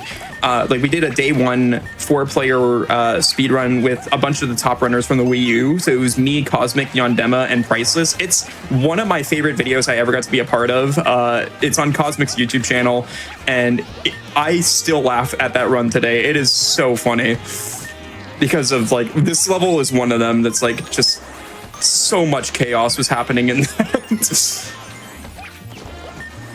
But there we go. We got through it pretty smoothly. As you can see, we are skipping some green stars, and that's just because we only need 170, so we can skip some. So I have a question. yeah, what's up? Can we play the slot machine? No, we did this at PAX already. I did that and lost I a wanna play minute for you at slot machine. PAX. Run a poll. The Shadow Realm demands another minute. run a poll if we should play the slot machine. All right. Well, good. Yeah, then I'll win. So now we have another really scary level, 2 back-to-back. This is more vectoring with Luigi, so you're going to see some really fast movement here. But we also have to play very risky at the beginning here by jumping on these cannons. And then we have to jump on here. Okay, nice. That's pretty hard to do. All right, so now Thank you. So now we're going to vector here, and you can really see the speed that we get with Luigi from vectoring and bunny hopping. And sadly, we have to take a little bit of a break from it to get this green star here. But then we can go back to it. And then there's this whole part where like you're supposed to use bullet bills to like break holes in the wall and stuff like that. But instead, we can just use the catsuit and climb up here, take a break at this little hole here, and then skip to the very end. And there you go. That's the level. That was perfect. I love this level so much. That level is probably my favorite. It's one of my favorites in the speedrun, but I also often lose like 20 seconds to it. All right. Okay, apparently gambling is winning, which is not what I wanted. Look, I'm not doing it, and the reason why is because we're on PB pace, so we're not doing it. Good. Quick, that's fair. That's fair. Kick your switch over. No, yeah, that's valid. That's valid. I will say. I have to check what my pace is after this world, but I believe I'm actually on PB pace right now, so I would like to keep that going if that's the case. So what I'm hearing is if you lose PB pace, then we'll go gambling. Maybe. Yes. Maybe. Don't twist my words. Do you have your splits up right Samuel. Now? I do have my splits up right now, yeah. I will. Okay. I'm going to check after this world. The big thing about my PB is that my PB loses 20 seconds in World 7. So we might be behind, but like we have time save. But this has been a very clean run so far. Obviously, a couple slip-ups here and there, but considering I've been talking the whole time too, I'm very impressed with how I've been playing. Yeah, Joey will regularly say that's like, oh, I'm doing like some really hard stuff in this game. That means I need to talk a little bit less. But no, he can just talk through it. He has no. I'm a yapper. I'm a certified yapper. Anybody who's watched any GDQ run of mine knows this. We do love yappers in this call. We literally have 4 yappers in this hotfix run right now. There's been all competing against one another. There's been 3 times I've heard someone try to talk and 2 people talk over them. Also, by the way, that boss was very difficult. I just had to, stand in the same spot he always goes. Like, it's the most predictable boss, but I usually like to do a bit where like I hype it up and say it's difficult, but I forgot to do it. So everybody should applaud me right now. I'm gonna tell you what I'm not gonna applaud. This Sprixie's hair. It's 1 out of 10. Oh, I agree. It's not that good. Yeah. It's not that good, but purple's my favorite color, so I'm obligated to enjoy. I'm obligated to root. You're very easily she swayed. let down the purple community. You're very easily slayed if that's the case.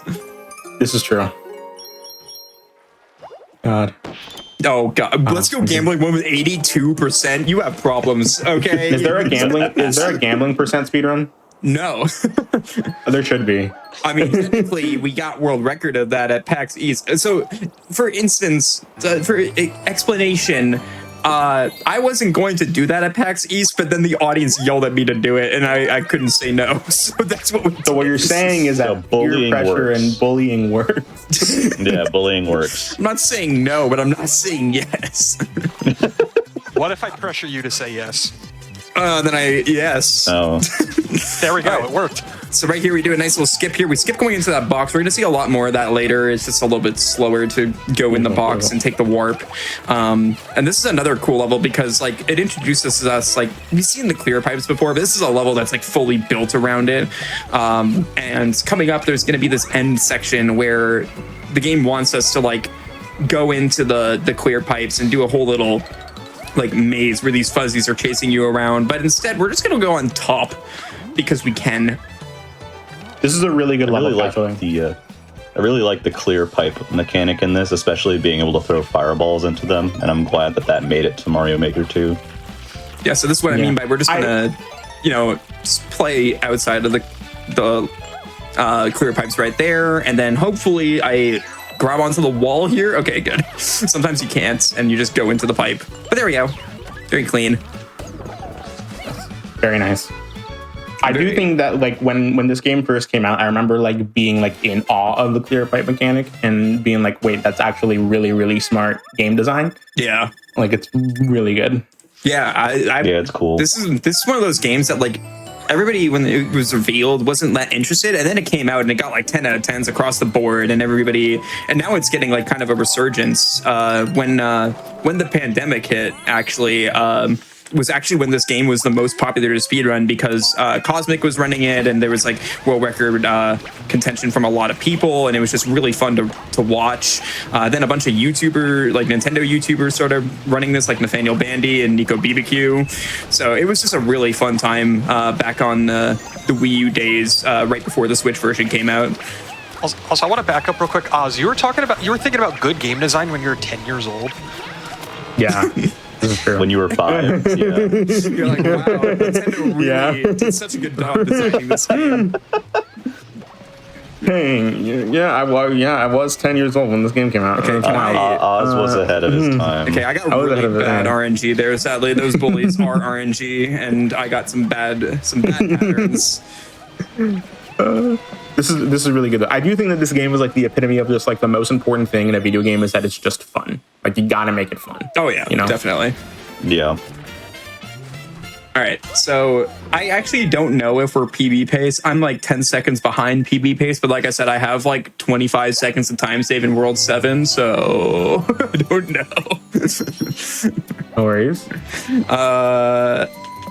I'm gonna pretty please ask that we not take a break.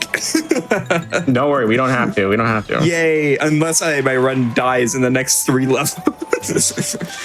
For hindsight, our stopping point for the break that is mandatory for like runs that are over an hour on Hotfix was going to be at the end of this world, because it actually like lines up really well, and it's usually just around an hour for me. But yeah, we'll see what my pace is after this world. Sounds like we need some more fireworks. Yeah. If the run dies, can we go gambling? Yeah, You're the only run dies. the third person that's asked this. So another thing too is this level is supposed to be an auto scroller, but we're going to just skip this. And once again, this is another level that's global cycles, which means the cycles are moving from the very beginning. So I'm getting what's known as fast success 4. There is a way to get a cycle that's one cycle faster than this. It's called Lightning 6-4. However, that requires Luigi and crouch boosting, and guess what we're not doing? Exactly what I just said. So Gambling. Yeah. Gamble. Yeah. Yeah, that. Yeah. And there we go. Very nice. I'm glad that I got the fast cycle. That's another one that, like, if you miss that cycle, that it may not seem like a big time loss, but it's about like 20 seconds. And in a run like this, where it's like very optimized, you don't want to lose 20 seconds. 20 seconds is like 1,000 years in speedrunner. That like is years, very you know true. what I mean? Unironically, yes. So this boss, No comment. this boss for the longest time, we thought it was RNG about which pipe he would come out of.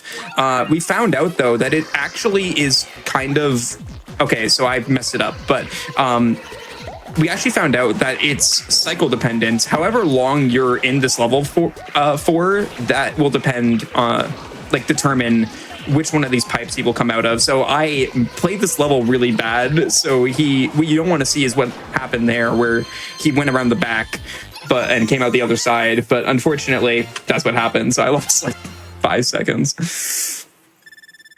5 seconds closer to gambling. God, no, stop. Play. I hate you. I don't want your Why are you on my couch? Why is this man on my couch? Okay, Joey, we just need you to lock in. We just need you to lock in. We need you to lock in and lose 2 minutes so we can go gambling. I'm trying to remember if there's anything else that we haven't mentioned so far about like the differences between Switch and Switch. Oh, I guess I haven't mentioned like why Switch 2 is faster. So Switch and Switch 2 runs are on the same leaderboard. We didn't split them like most other games do. And the reason why is just because there's not as many active runners as other games for 3D World.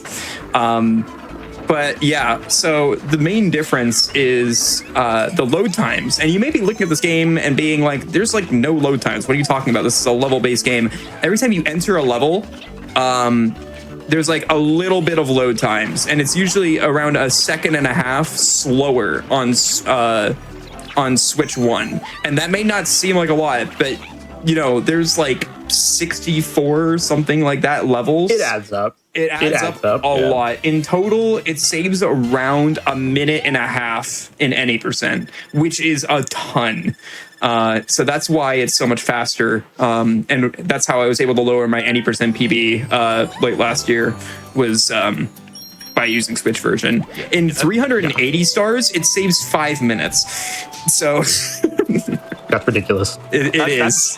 That's like speedrunning 101. It's like, saving a second might not seem like much, but if you save a second on every single level in a run, that adds up very quickly. I was actually in the same boat. I was like, there's no way it can really save that much time, because like I was also like thinking back to, I'm like, where are there even load times? Like, it doesn't seem like the loads were that long on Switch anyways. It seemed like they were instantaneous. And then I did a run and golded by 3 seconds in the first split. I'm like, oh, I get it now. I understand now. Yeah, like, you know how much time the Switch 2 version of Scarlet Violet saved over the Switch 1 version? It saved like 20 plus minutes. I thought it was like 30, yeah. Yeah, the thing with stuff like typically like 3D Mario games and the like is that the loading times are well masked, so you don't really think about it too much until you're confronted with the cold hard truth. Yeah, the cold hard truth. Also, this this right here is another auto scroll. It's called Fuzzy Time Mine. This is another one of those cases where, like, I push the auto scroller forward a little bit. I'm gonna do it again here by jumping up here, and we're gonna do it again at the end and play a little bit off screen. The world record actually plays like most of this level off screen, but I am not, like, I've done it before. I'm just not good at it. It's something that I haven't added in runs, but I plan to soon because it saves about like 30 seconds. So yeah. Yeah, we have an interesting question for you. Are you playing on a cartridge or are you playing on a digital? I am actually playing on digital. That's something else I changed when coming back to this game. I used to play on cartridge. Digital saves around an extra 40 seconds for loading. So in total, when I went back to running any percent, I was actually like saving 2 minutes instead of a minute and a half. So here's a question. Are you playing on digital on internal memory or on an SD card? Yeah, internal memory is the fastest way. If you play it on digital on SD card, it actually doesn't save much over physical. So, all right. So now this is going back to what I alluded to earlier, where we were talking about like using the baseball and how Oz thinks that's disgusting. Well, sorry about this. Because we're gonna keep doing that here. Oh, it's disgustingly fast. It's offensively fast, actually. I love that one because that one room ends in like 5 seconds. It's really funny. Right there, we just tap the POW block. It just feels like something that shouldn't work, but it does. It feels like it shouldn't be like a thing. It feels like Nintendo doesn't want you to do that, but like, again, it's in the game. Like, they had to have known, right? Surely. I'm gonna cope and say that so that I can do it on this hotfix. It's a fun way to, if you have, I mean, in the original, if you had someone who maybe wasn't as good at games, they would be able to still collect stuff and do neat stuff by cheesing it on the touchscreen. Yeah, I actually really like this game because I have ADHD, and so like when I have nothing to do on screen, what I like to do is I like to just like play around with the gyro controls, as you're seeing right here, and get hit too. Yeah. Yeah. It's fun. All according to plan. I saw that you would like going through a clear pipe and just tracing the pipe as you moved through it. Yeah, well, that's also because if you let go of the gyro like cursor, it will actually go away after a few seconds. So that's to keep the cursor on screen. Okay. While we're going through this auto scroll, you mind if I read down another announcement real quick? Yeah, I was gonna say now's a good time. Yeah. Nice. One thing that I do want to just promote here is our YouTube. Of course, if you want to catch up on past GDQ Hotfix shows and marathons, you can do so at youtube.com/gamesdonequick. If you're watching this on YouTube, hello, consider liking, subscribing, or becoming a channel member to support GDQ. Big shout outs to all of the YouTube fans. I do see your comments and I love every single one of them. Now, if you're curious as to what's coming up on Hotfix or interested in running on GDQ yourself, and so you can check out this week's schedule and submit your runs to be showcased at gdq.gg/Hotfix. We do see all the submissions that come in for these shows, and it does mean the world that people are interested in running for stuff like this. It's amazing. And speaking of the schedule, tune in this Thursday through Saturday, February 5th through 8th, for Back to Black, a 4-day speedrun marathon featuring Black speedrunners benefiting Race Forward. Use !schedule in Twitch chat to check out the event, or visit gdq.gg/BAF for more info. The folks over at Black in a Flash have done amazing work on Back to Black, and I really, really hope y'all enjoy it this weekend. It's going to be absolutely amazing. Back to the run. Back to Black is going to be absolutely amazing. Oh yeah, I cannot wait. Very excited for that. So we have Boom Boom again. If Boom Boom was so good, why wasn't there Boom Boom 2? And there is. Her name's Pom Pom Girl. Pom Pom will be later. Don't worry. There's also Pom Pom 2. But this time, what's funny about Boom Boom is that his second variation is actually easier. Like, he doesn't disappear at all. He doesn't go invisible. So yeah, it's actually way easier. Also, I got a 1-up because I just tapped those coins. Yeah, very nice. I actually got a sub 1 hour for World 6. So we are actually, I think we are still maybe barely PB pace. So I if you would like to give me, don't worry, we'll keep going. If you would like to give me the go ahead or not to keep going, keep going. Again, chat. Normally we would take breaks and longer runs like this, but we're gonna skip over it today because we want to see if we can get a PB out of this run. I don't know if it's possible. It's gonna be close and I need to play well, so we'll find out together. By the way, that Sprixie is like a middle of the road. No, that was the incorrect answer. Remember that one correct answer I said that is correct? That's the best Sprixie is World 6. I don't know. It's not bad. Is that the one that you were thinking too, Oz? No, I was thinking the purple hair one just because I just kept purple. You know. I considered it to be the blue-haired girly earlier. What if the prize is skipping break as we go gambling? If I'm on PB pace, I'm not going gambling. After the run. We go gambling after the run. Go gambling? Yeah, no, after the run, I'm down for that, yeah. Yeah, okay. Wonderful. After the run, for sure. Of course. I would 100% do that after the run, no matter what, for you all. Exactly. Chad is trying to bribe me into going gambling. It worked. So this is Motley Boss Blob. This is the other like unique boss they added into 3D World. This is the easiest variation where like she doesn't send out shockwaves. We're going to be fighting the harder one later on. And something that a lot of people don't know is that we used to think, once again, that it was random where she would spawn after she slams like this. We found out that she will always spawn in towards the middle of where she lands. So she will spawn in towards the middle of the arena. And so that's how I always know where she's going to be. And that's something we didn't know for like... This boss is a girl? I believe so. I didn't know that. I don't know, I didn't know that. I don't think I thought of the gender of this boss, if I'm being honest. I mean, considering Motley turns into a giant blob monster, I don't think anybody else is like trying to figure that out either. I'm gonna be honest. That's fair. That's fair. No comment. No comment. All right, man. All right, so we're moving on to World 7 because we had World 1, 2, 3, 4, 5, 6. Obviously, next World is 7, right? Like, we all know how to count, but the thing is Nintendo doesn't know how to count. So what comes after 6? We have World Castle, of course. Wait, that's not how the meme goes. 6 Castle doesn't have the same ring to it. I'm so glad that we don't have to do the meme. Oh, thank God. How am I supposed to make? We saved Brain Rot, everybody. We did it. How am I supposed to make 6, 7 jokes? By the way, like this in these can we conditions? get an H in the chat, a capital H in the chat for that clear pipe that we just saw there? H. Capital H. All right, so we're gonna do some more 6, 7 jokes. Okay. I'm sorry. I know that's the only reason you asked me to be on your show. My bad. I'm sorry. Yeah, exactly.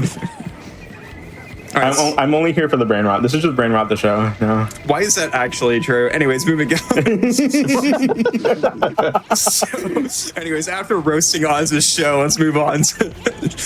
Also, that skip right there has gone through such a change. So on the Wii U version, I did not mean to grab the top. On the Wii U version, skipping that warp block that I just did there by doing that big jump with Peach, that actually lost a second on the Wii U, but I kept doing it because it looks so swag. And then on the Switch version, because the character's run speeds got buffed, it actually now saves a second. So we did it, chat. We did it. We did it. We did it. Sticking with it was worth it.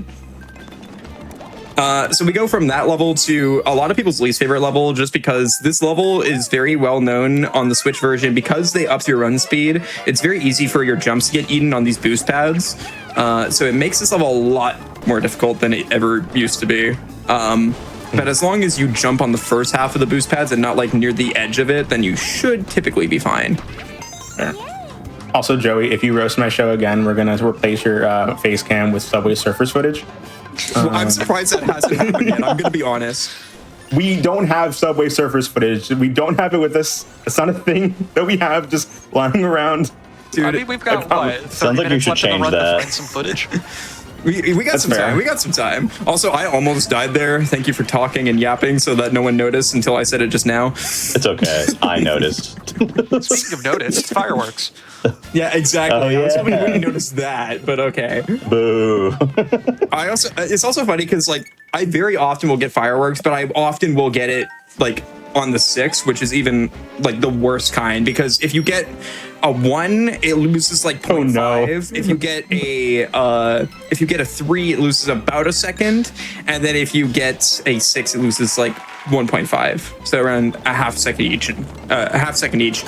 So now we have another scary level. This one is, in my opinion, this is my favorite level of the run because it just looks so cool, even though there's lava. It's a good level, and I love this song so much.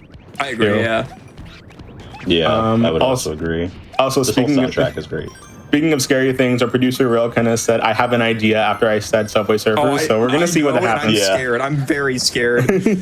I'm also a little scared for you. This run's been a great meme. Shout outs to production and shout outs to my comms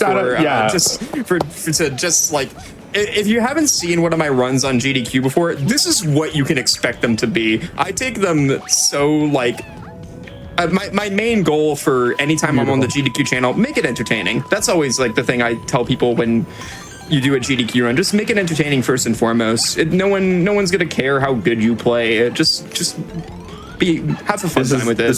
This has been a very entertaining run, and again, also shout outs to a wonderful producer Relkan who produces this show every other Monday. It's absolutely amazing. They're some of the best people I've ever met, and they are absolutely amazing with all the bits that they do during this run. At HGDQ, I was given on like the second I got to the hotel, Ray gave me a thing for my badge that said tummy ache survivor, and it's still on my badge, so I have it too. It's good. Wait, I think I got given like 3 of them too. Like I have extras.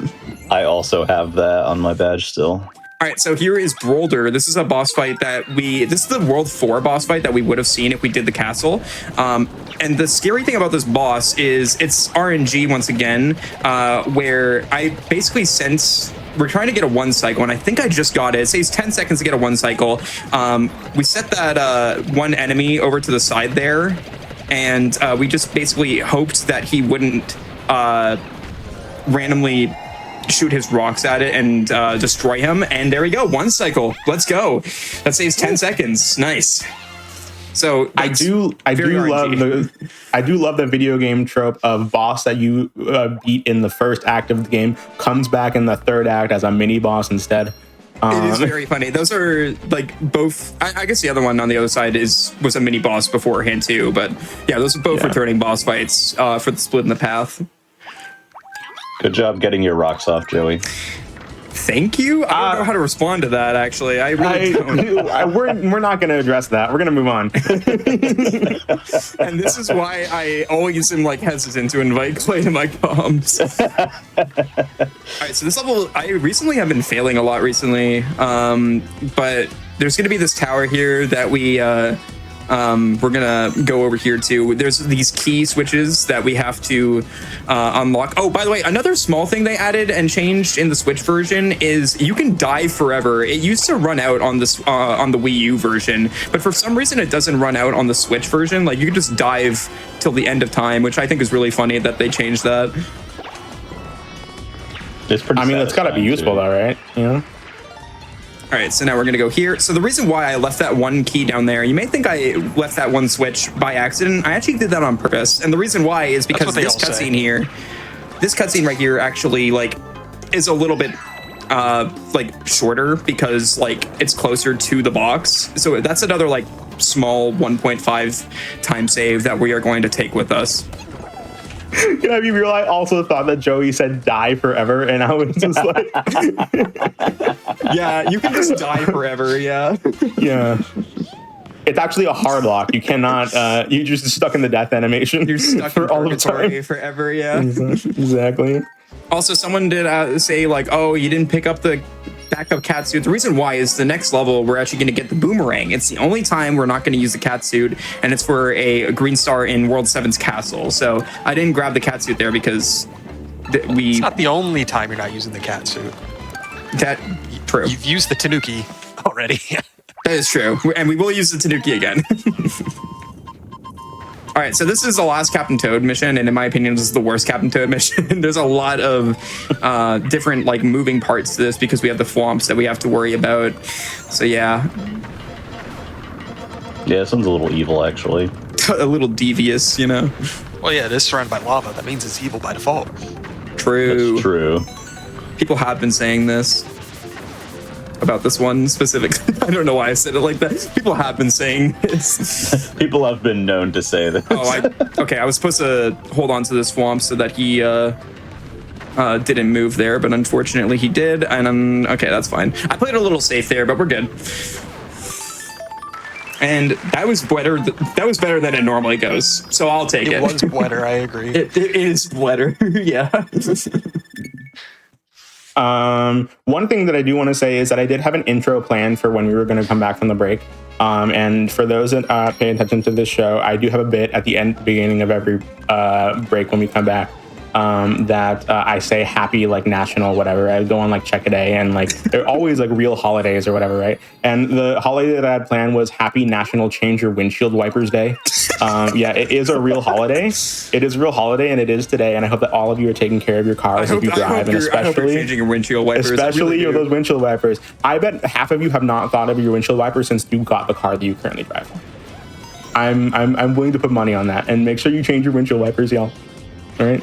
What a great public service announcement. Thank you, As someone who does not drive, this does not affect me. As someone who doesn't have a car or a license, this also doesn't affect me. Yeah, I'm the one person on commentary that drives between the three. Yeah. Also, I'm not helping the statistic. Also, something fun fact for this level is those blargs. Yes, that's the actual name of them.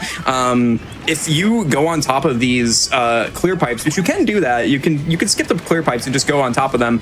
Those blargs that they hit you, they are one kill, like one shot kill, even if you have a power up. So yeah, pro speedrunner tip here from the runner here: don't get hit. Also, to give an update on how we're doing against PB, I am plus 0.9. So there's still a chance.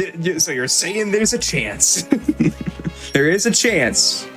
We're less than a second behind PV. All right. That can be made up literally anywhere. We gotta lock it in, okay? We gotta do it. Blarg has gotten a lot of facelifts over the years. He changes a lot depending on game. I like the Yoshi's Island one. The Yoshi Island ones are the best because those are the ones that look the doofiest. Yeah, and then that's the one that's in Tetris Attack, which is also great and has one of the best songs in the game. All right, so this right here is the level that we specifically in the last level we grabbed a boomerang, and we grabbed it for the upcoming final green star of this level. The backup for it is actually really funny. I just connect a second controller and yeet that character off the edge, but we're not going to do that instead. Instead, we're just going to, do this the actual way that Shigeru Miyamoto intended. Me and him go way back. Shout out to Shiggy. I mean, it is after 11 o'clock. That means it's Mario time. Yeah. Hey, I just had dinner with him the other day, he's chill. Yeah, I went to Japan and had dinner with him, yeah. Exactly. Japan and had dinner. Yeah, I did say dinner. I don't know what that means. Dinner. Also, if you didn't know, you could do this, by the way. So Bowser usually takes 9 hits to the car to defeat him, or 3 hits to his face.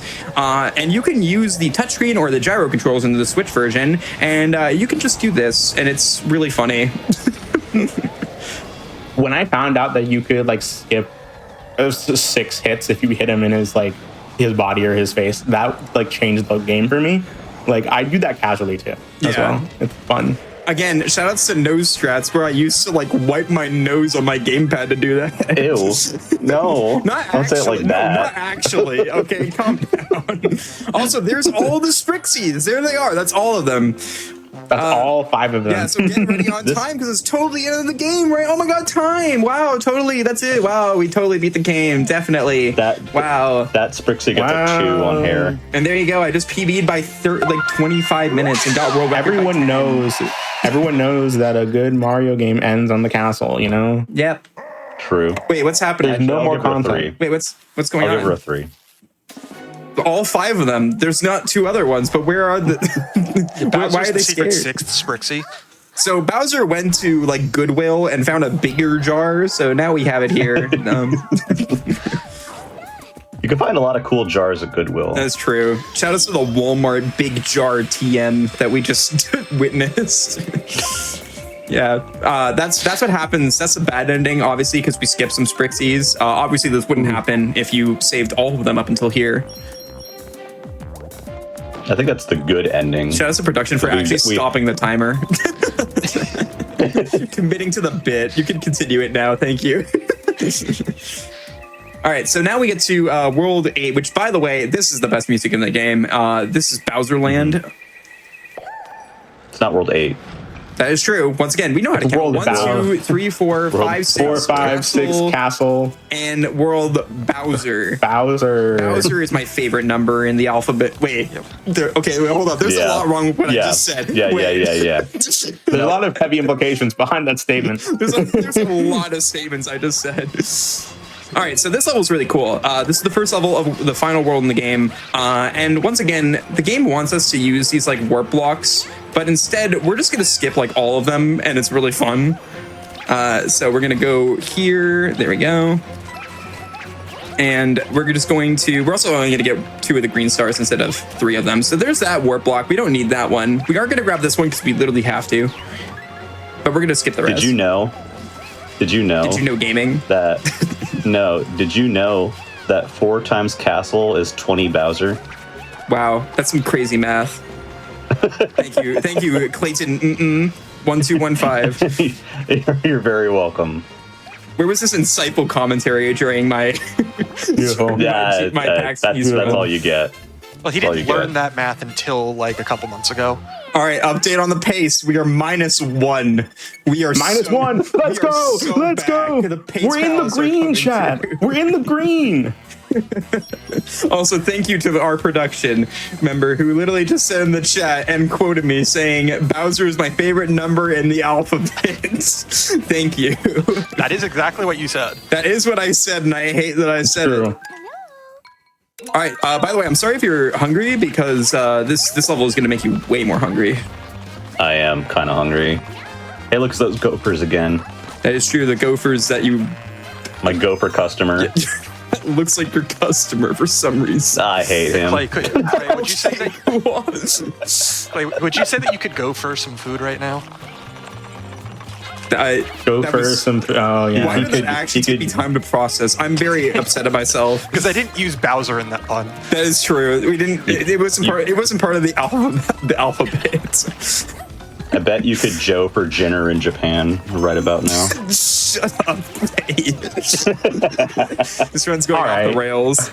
All right, put the Subway Surfers up. We cut the cameras. We're just gonna have that go for the rest of the run. We're getting too off the rails here. Mods, cut their mics quickly. Cut the mics. Don't say that because Ray will.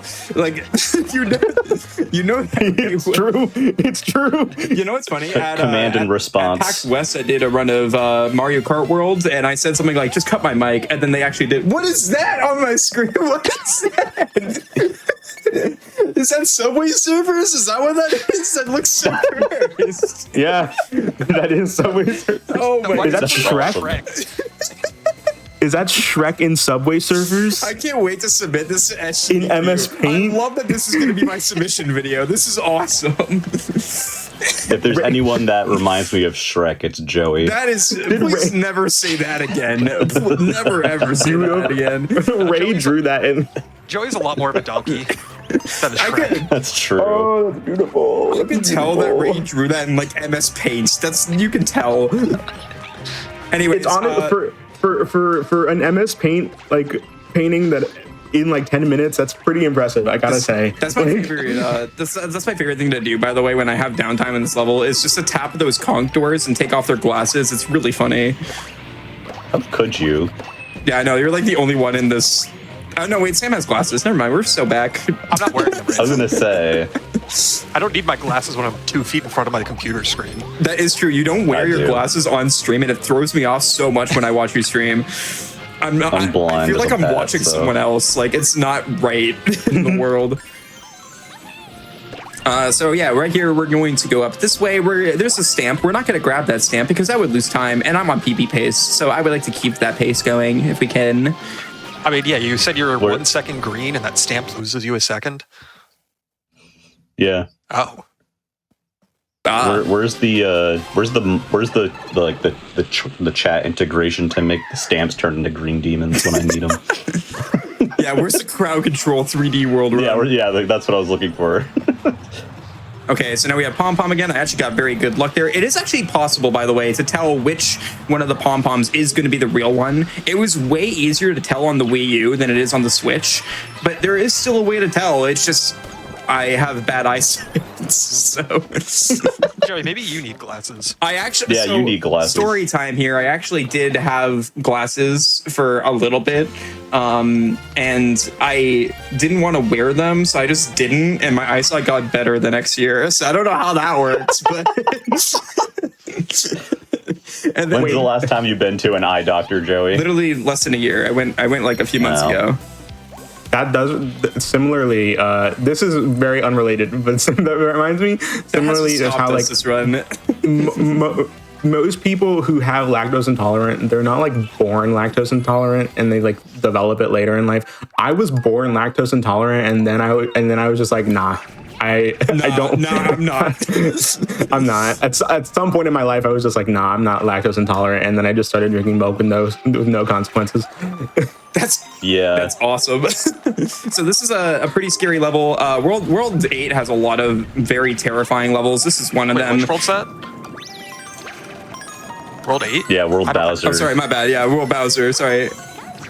I'm locking in. Okay, I'm on PB pace. It's okay. You've got 70, or actually you've got Castle Bowser coins. So I hate that, but okay, yeah, true.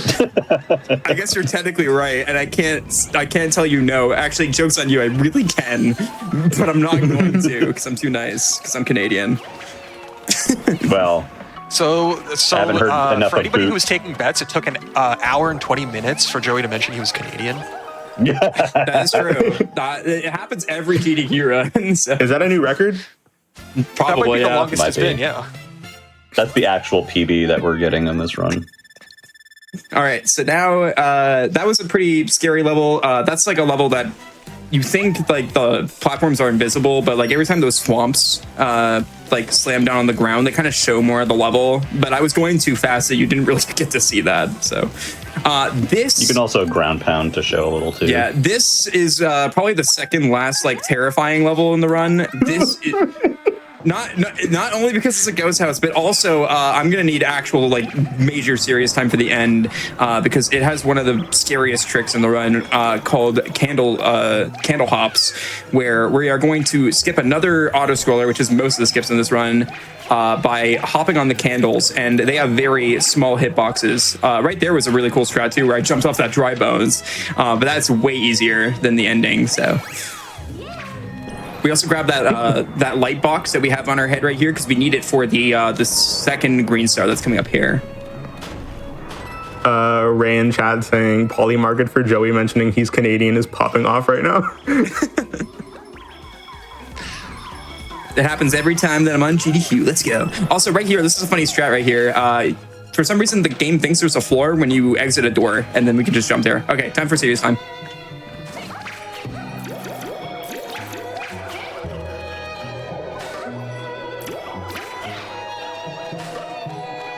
All right, so that's the easy part. This is the hard part.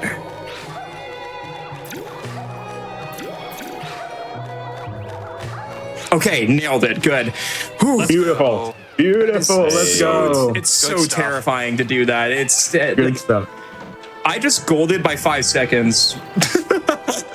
Hey, yo. The stocks are going up for me. Let's go. Stocks are going up. My parlay is hitting right now. We are 5 seconds green. We've never been more back. Let's go. Never been more back.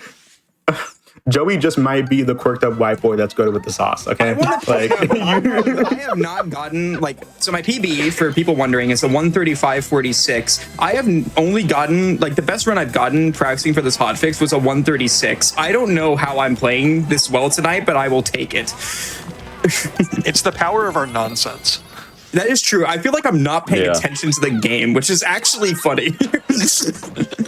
But this has also been really funny. Shout outs to my comms once again. I always prioritize the vibes over anything else, and y'all have brought the vibes. Thank you for being here. And also, if you think we're only unhinged because we're on Joey's couch, no. It's if you see the This three is- of us in any context, it's going to be the same kind Yeah. of vibe.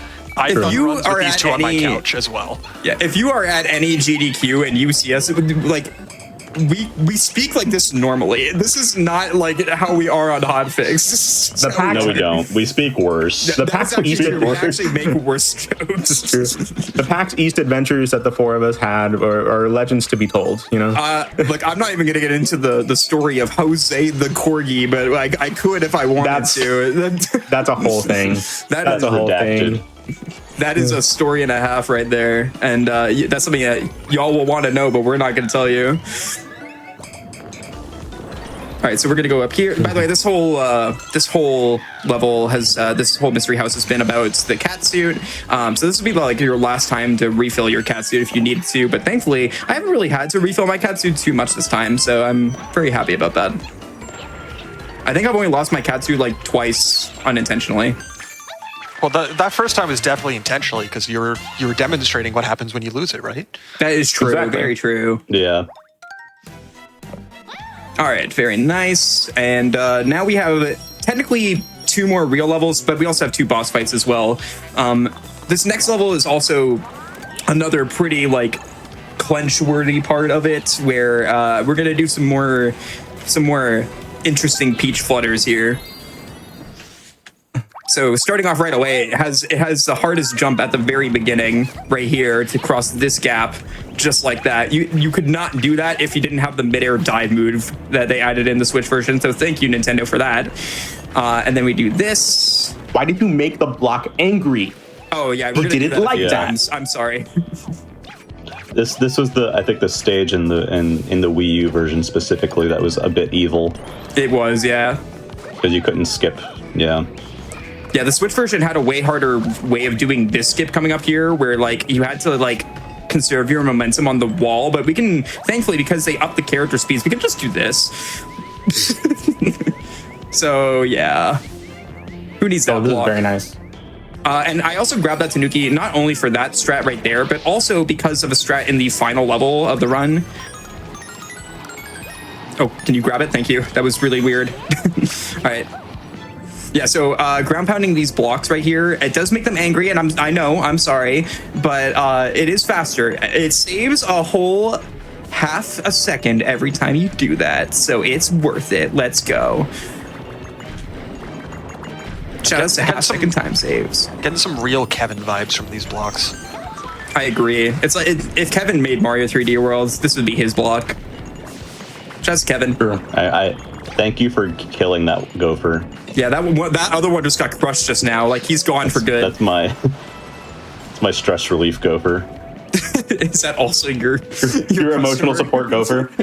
No, no, it's my worstie right there. Your that gopher. worstie. Instead of bestie, it's worstie. What's the opposite Exactly. of what's the opposite of oomph? One of my foes. I hate that. I hate I really hate Hey, Umphy. No, one of my no. One of my foes. What are my ops? No, the opposite of your ops is your ups because they make you better. All right, so now we have to refight Motley, Boss Blob, and Histocrat, and they are quote unquote harder. Motley is actually harder. Histocrat isn't, because we could just do the same skip we did last time, but they changed it so that Histocrat is a girl, so I call her Mistocrat, which I think is cute. Herstocrat? Wait, what'd you say? Not Herstocrat? Herstocrat. No, that's not funnier. No. No, but it's Mistocrat? Run a poll. Which one's funnier? Yeah, Mistocrat or Herstocrat? Aristocrat. Also, I'm such a bad person. I grab one of these double cherries so that I can sacrifice one of these Luigis so I can make sure that I hit Motley. Wow. Which one's the real one? We'll never know. I hope the real one didn't die. You killed the real one. Also, something that I forgot to mention is the pipes. They did add the like fast pipe entries in the Switch version, where like you can like ground pound into the pipe like Mario Odyssey and stuff like that, and it like doesn't show you the animation. Surprisingly, that's actually slower because like it just takes longer to load the next area. So Another firework. But at least it's only one. Okay, It's only slightly one. better. So, thank you for the poll. I don't know what to title this. What a great poll name. Good job. Mistocrat or Herstocrat? I'm a Herstocrat believer right now. Okay, so basically, what you're siding with Sam or me. So anybody who doesn't side with me, it's a hate crime against the runner. So It's true. Damn. And anybody who sides with me is correct. that's What was your wild. what was your side, Sam? Herstocrat. That is wild. Yeah, I agree. I don't know, Sam. You were the person. You were like the pioneer of like water is not a beverage over there at GDQ. So Oh, I remember that conversation. Oh man, Yeah, because the definition of a beverage is specifically not water. we're not starting a controversial topic Oh, like God. this. Come on. Hey, how many utensils do you another use poll. to make a peanut butter and jelly sandwich? So yeah, technically, the second time fighting Histocrat is supposed to be harder, because she sends out like lava, like puddles and stuff like that. But again, we just do the quick kill on her, and we don't have to see that ever. So Histocrat will return in Mario Tennis Fever, in case anyone was worried about their health. I didn't know that actually. That's really funny. Yeah. Okay, I lost time on this split. I want you all to know it's gonna be close. We're -2. I believe. And I'm going against some -2. gold. I'm going against some gold. This isn't good. Everybody lock in. It's time. lock in. It's time. I'm scared. Okay, so the reason why we kept this Tanuki suit, by the way, is for this upcoming skip. I'm like one of the only people that does this in any percent. It's definitely way faster in 380, but I think this looks so cool that I like this strat a lot. And I don't know if it's actually faster in any percent, but I'm always going to keep doing it. Wait, this is World Bowser Castle, so it's World 8-7. Is that? No, it's actually Did we already not. have an 8-7? We already had 8-7. Exactly. So this is the math is not mathing. All right, so yeah, like I said, you can just fly straight to this one green star right here. I don't know if that's faster, but I like to believe it is because it just looks so cool. And if it's cool, it has to be faster, right? Yeah. That's how this works. Sure. That's how Everybody speedrunning knows works. The number one rule for speedrun tricks is it funny? Number two, is it cool? Yeah. Number three is does it save time? Yeah, exactly. That's number 3. Yeah, that's the least important part. And we're actually saving the Tanuki suit as well because time is going to. Wow, it tied 50-50. It's so wild. Anyways, the reason why we're keeping the Tanuki suit for the end is because time is going to be when Toad grabs the flagpole at the very end, and because you don't slip on the flagpole like you do with the cat suit, it's actually faster for us to swap to the Tanuki at the end and grab it with the Tanuki. So yeah, now it's time for the final fight. This is Meowser. And he basically uses a cat suit, and he's also going to use the double cherries later on too. Once again, they like to do a fake out, making you think that you beat the boss when you really didn't. But yeah, this first part is pretty much just an auto-scroller, but the second part is scary because I mentioned before there's a skip that I don't do called Fuzzy Time Mind Skip, where you basically play the entire level off-screen. Super Mario 3D Land also has a lot of that too, which is a game that I'm also a top runner in, where you play a lot of levels off-screen. And we're going to do that coming up here too, where there's going to be a section where we have to like climb upwards, and we're going to try to do that whole thing off screen. And if I do it fast enough, that will determine whether or not this is going to PB. So I gotta make sure I do it well. Would you like some serious time? Yeah, when I get to it, which is coming up pretty soon. I actually need serious time for it, 100%, because it is audio cues that I need to listen to. Fair. So actually, yeah, I'll just call serious time now. Good luck. Thank you. Good luck. Give some love in chat.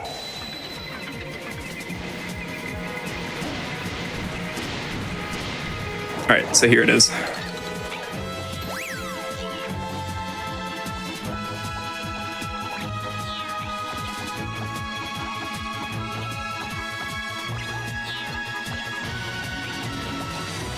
Oh my, that was so fast. Okay, good. Nice.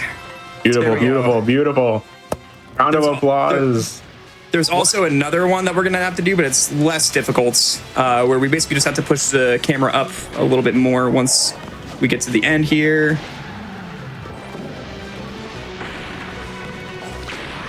Oh, whoops. Oh, I thought I died there. All right. I don't know if that's a PB. It's going to be really close. I'm actually so scared right now. This is so close. If nothing else, we can say that you weren't pussyfooting around. Okay. I'm going to ignore that. All right. So that's pretty much it. Time is coming up. I am running my splits in the background, so I'm going to know exactly what the time is. But this cutscene's about like 50 seconds, so I'm very scared. Oh, man. Come on, just let me get it. My PB's a for reference, my PB's a 1:35.46. So, it's gonna be close. Come on. I don't think I've ever actually PB'd on a hotfix before. This would be really cool. And get ready on time. And time, that's a PB by 2 seconds. Let's go. Let's go. Let's go. Let's go. Oh, man. Let's go. Wow, that was so close. I hope that is actually showing up as 1:35.44 on GDQ's screen as well. Okay, it showed up as a 1:35.45 on that time, but on my timer, I got a 1:35.44. It's gonna have to be retimed anyways, but that's officially barely a PB, which I wasn't expecting today. So nice. That's good. That's really good stuff. It's a baby PB, as baby as it can get, but I will happily take it. It could be 1 second. Yeah, by 1 or 2 seconds, again, it'll have to be retimed. But God, yeah. I've just been loving this. This was like amazing gameplay, a PB. The vibes have been off the charts, and like just all of you, thank you so much for being here and for doing this run and for commentating. It means the world. PB stands for poll. Yeah, it's genuinely it's been poll best. Poll best. Genuinely. Oh, there's Plessy. There's Plessy. There's Plessy. There's Plessy. Plessy waved at you. Say wave back. I don't want to say that yellow-haired Sprixie, like her hair was like bananas, so she goes down a few points too. Okay. All right. Cool. Wait. Street Fighter 5. Now I did promise you all we will do gambling. Don't worry. Exactly. I did not forget. We will. We have a couple different spots we can go gambling. We'll go gambling until we win. Okay. Because I went way underestimate. So. We got time. While we're going through this, because we do have to wait for these credits to go, I guess technically I could skip them, but where's the fun in that? I do want to quickly do some shout outs. Like I said, we have a Discord for 3D World where you can run the game and ask questions and stuff like that. I am actually thinking about making a beginner's guide to any percent and also the other categories, which I might make in the future with like more basic strats that people can learn from. But other than that, before I do my shoutouts, CMM and Sam, do you have any shoutouts you would like to give or plug anything?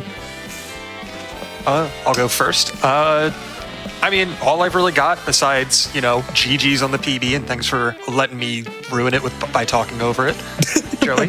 But besides that, if you want to see more of me, or hear more of me, I guess, because you can't see me, but if you want to hear more of me, I do stream speedruns of not this game, but a bunch of other random games over at twitch.tv/illegallysam. It is marginally less nonsense when I talk over there by myself. But that is that's true. Pretty much all I've got to plug. Unless I'm in chat. Yeah, unless Joey's in chat. Yeah, I guess all I've got is thank you for letting me ruin your run as well. Congrats on the PB. I love how both of you said like, not even like, oh, I'm glad I got to like add some insightful commentary. No, thank you for letting me ruin everything. I said maybe there was two nothing insightful. But don't follow me on Twitch. I guess you can follow me on Blue Sky if you want to. If I had to mean I don't stream. So. Don't follow me on Twitch. Don't follow me on Twitch. I'm begging you. Like a warning.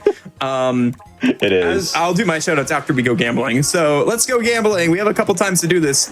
So there is actually a way to like do it with the audio and always get 777 coins each time by matching it up correctly. However, we're gonna get a text box the first time we go in, so I don't know if I'll be able to do it with this. We'll find out.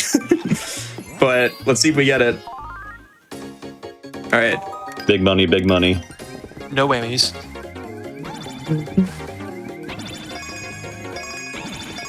Oh, I got it first try. Let's go. Hey. 777. No, oh dang it. I mean, castle. Castle. Oh yeah, I'll put on the shades. I forgot. I promised my chat I put on the shades. Anyhow, with that, thank you all for thank you for having me on the for Scenic Route. I'm very happy. I never PB'd on a hotfix before. This is something that I wasn't expecting. Again, I got like no 130. This is my second time getting a 135 ever, and of course it was on hotfix.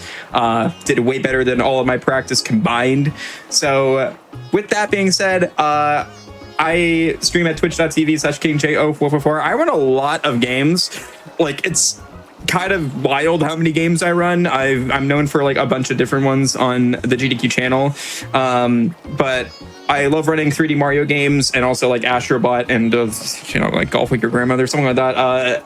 But alongside that, I also want to quickly shout out, I'm going to be doing another hotfix in 2 weeks. And I'm going to be doing it for Super Mario 64 Randomizer on February 17th. So yeah, with that, thank you, Oz, for letting me on. And this is great. It was a good mix of chaos, but also good explanations and chaotic nature in general. So thank you.